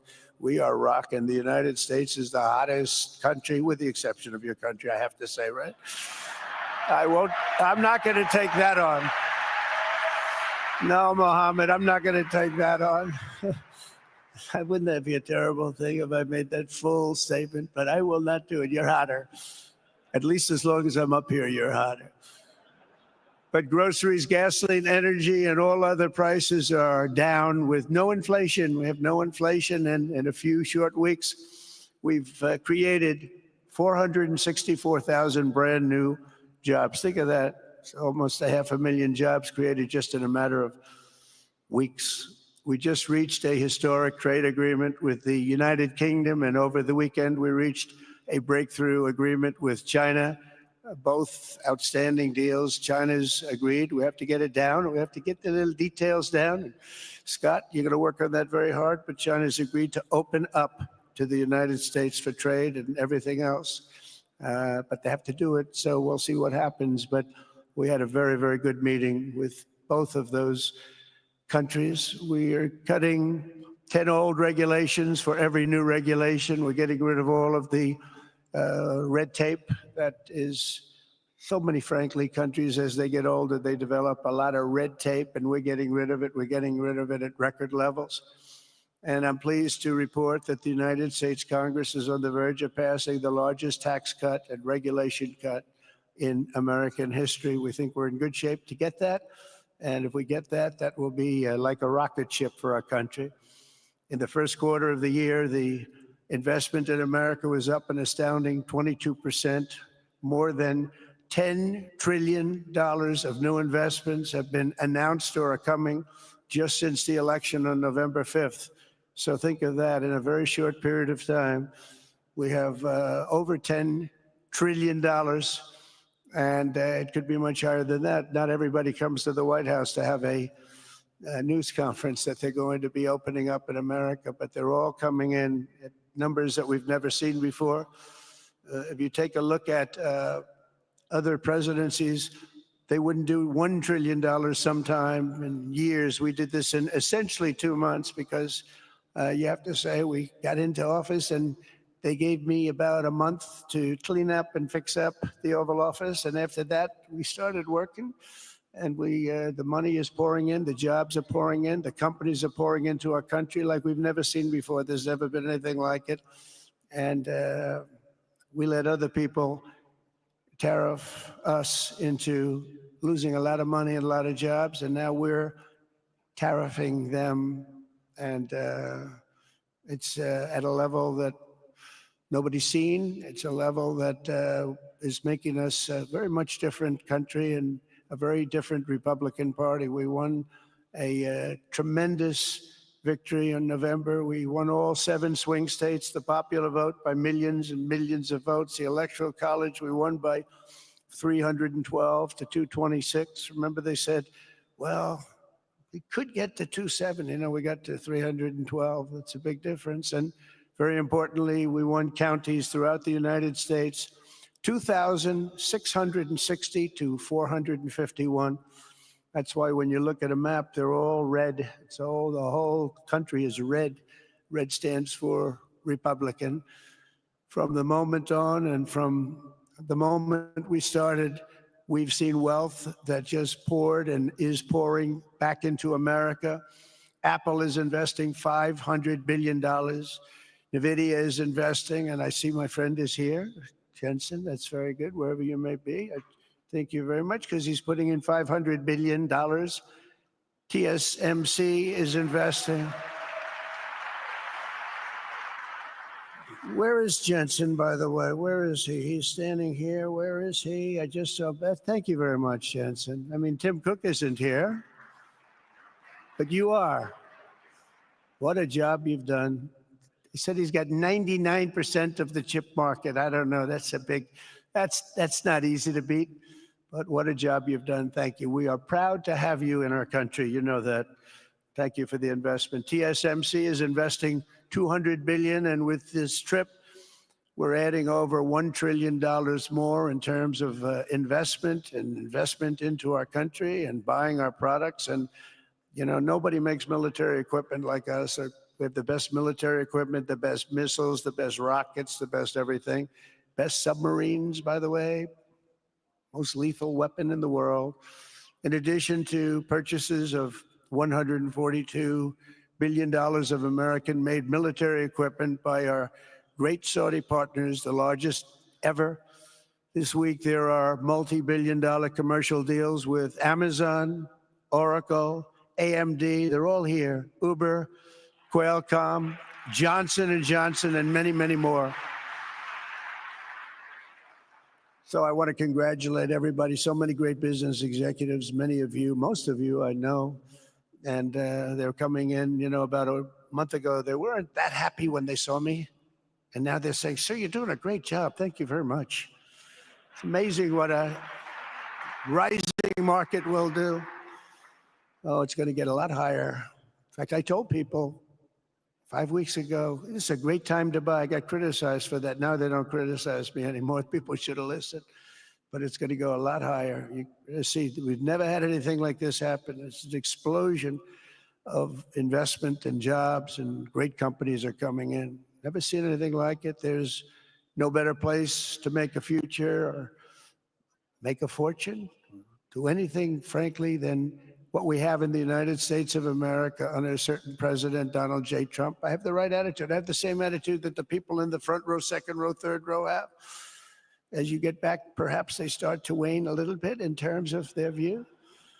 But they understand, and we're doing what a lot of smart people would do. And we're not necessarily being politically correct. You saw what we did yesterday with healthcare. We've cut our healthcare by 50 to 90%. You're going to see drugs and pharmaceuticals come down at numbers that nobody has ever seen. And drugs, pharmaceuticals, we think will be dropping. And it'll be a redistribution of costs with other nations, which really took advantage of a very nice group of people that ran our country. But not only is this a time of incredible excitement in the United States, it's also an exhilarating period right here in the Arabian Peninsula. Beautiful place, by the way, beautiful place. Exactly, thank you. Exactly 8 years ago this month, I stood in this very room and looked forward to a future in which the nations of this region would drive the forces of terrorism and extremism, drive them right out of existence, and take your place among the proudest, most prosperous, most successful nations anywhere in the world as leaders of a modern and rising Middle East. So exciting, so exciting. Mohammed, you sleep at night? How do you sleep? Just thinking. There's Descent with him and Elon.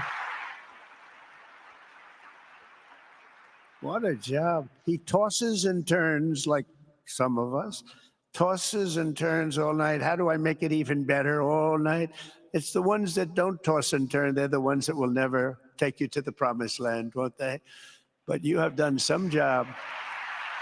True. But critics doubted that it was possible what you've done. But over the past 8 years, Saudi Arabia has proved the critics totally wrong. The transformation that has occurred even by these incredible business leaders. I mean, you had the biggest leaders in business anywhere in the world standing right before us. But the transformation that has occurred under the leadership of King Salman and Crown Prince Mohammed has been truly extraordinary. Such a thing has, I don't think, ever happened before. I've never seen anything at that scale happen before. And I guess, maybe you could say the United States is doing pretty well too, but I don't think too many people have seen that happen before. Majestic skyscrapers, the towers that I see, the difference between now and 8 years ago. And 8 years ago was very impressive, but the towers that I see rising, some of the exhibits that I was shown by Mohammed, what I've seen there is just an amazing, it's amazing process, amazing genius of so many people, architecture, but I have a feeling I know where many of those ideas came from. Happens to be sitting right in this room right before me, but the towers and all of the different, I've seen a lot of different towers. I didn't think there's any version of a tower that I haven't seen in one form or another. I just passed 4 exhibits. I have never seen anything like any of them. So it's going to be very exciting. And they sit among the ancient wonders of a growing and exciting city. It's really amazing. Riyadh is becoming not just a seat of government, but a major business, cultural, and high-tech capital of the entire world. The World Cup is here. Johnny, just stand up, Johnny. Johnny, thank you, Johnny.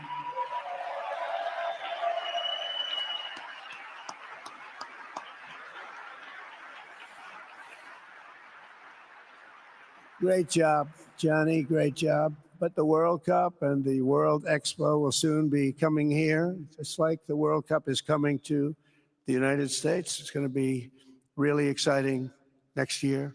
The engines of Formula One racing now roar through the streets of Jeddah in a historic milestone. Other industries recently surpassed oil. Think of it, all of your other industries now have surpassed oil. I don't know if a lot of people will understand what that means. It's so big to make up a majority of the Saudi economy for the very first time ever. So think of that. Other industries are now bigger even than oil, which is always going to be a big monster. It's a big one, but that's a great tribute to you and economic development properly used. In other cities throughout the peninsula, places like Dubai and Abu Dhabi, Doha, Muscat, the transformations have been unbelievably remarkable. Before our eyes, a new generation of leaders is transcending the ancient conflicts of tired divisions of the past and forging a future where the Middle East is defined by commerce, not chaos, where it exports technology, not terrorism, and where people of different nations, religions, and creeds are building cities together, not bombing each other out of existence. We don't want that.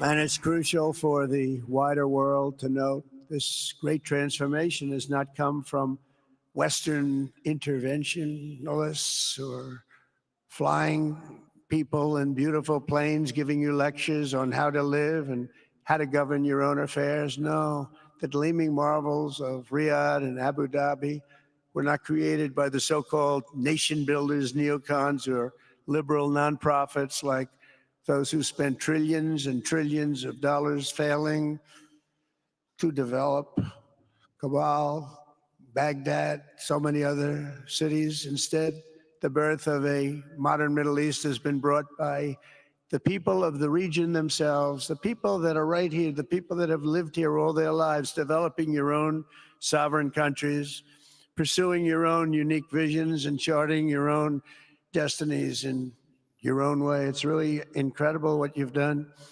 In the end, the so-called nation builders wrecked far more nations than they built, and the interventionists were intervening in complex societies that they did not even understand themselves. They told you how to do it, but they had no idea how to do it themselves. Peace, prosperity, and progress ultimately came not from a radical rejection of your heritage, but rather from embracing your national traditions and embracing that same heritage that you love so dearly.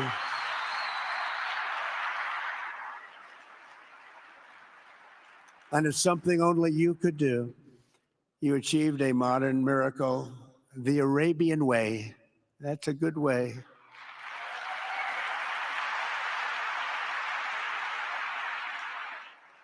Today, the Gulf nations have shown this entire region a path towards safe and orderly societies with improving quality. All right, guys. So I am going to be ending the stream in about 5 minutes. I have a Twitter Spaces to do with the head of civil liberties at Palantir. That's a big one that we've been planning for about a week. So I will be getting to that. I think we pretty much got what we wanted out of Trump in terms of that announcement.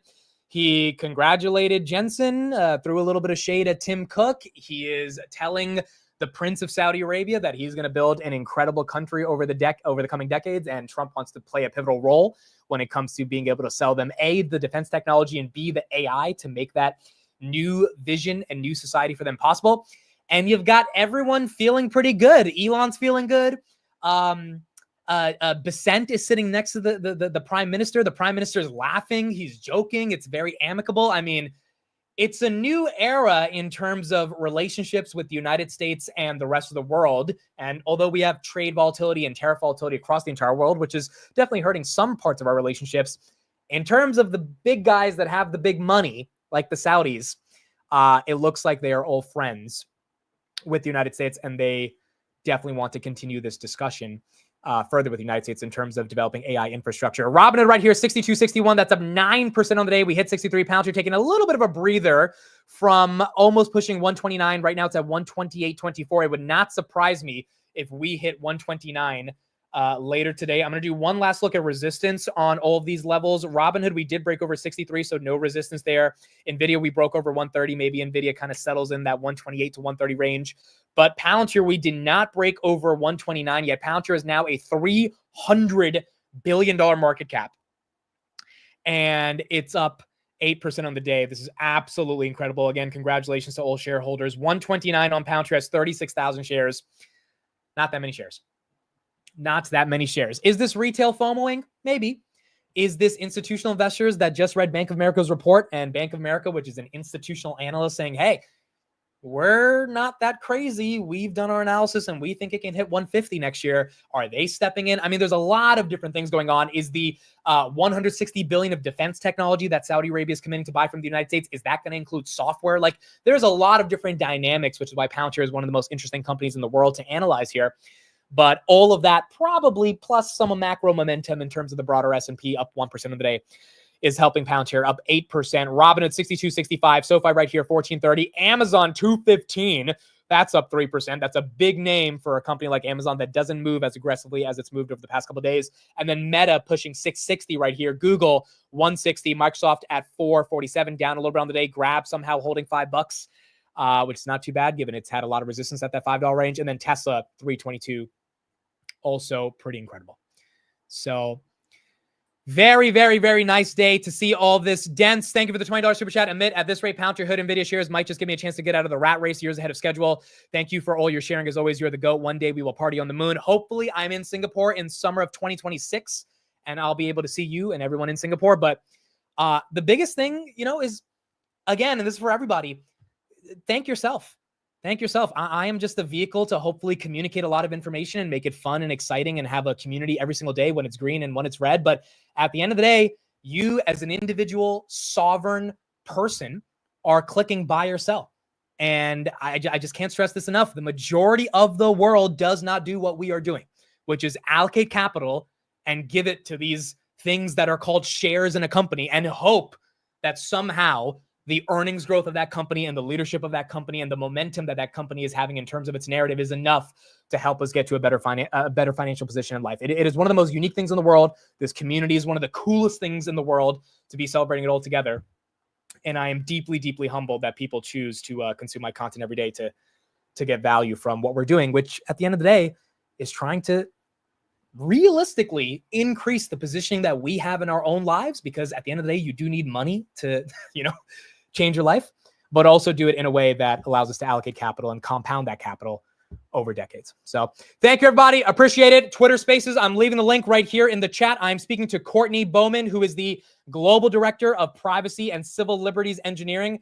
There it is right there in the chat. We'll be talking for about 45 minutes. For anyone who's always felt Palantir is an evil company that is stealing all your data, this is going to be the conversation that hopefully changes some of your minds, and we'll get a lot more deeper into what Palantir is doing when it comes to civil liberties and ethics. Palantir right there, 128.12 on the day. Thank you, everybody. I will see you guys on the market close at 3:45 p.m. Bye, everybody. Have a good one.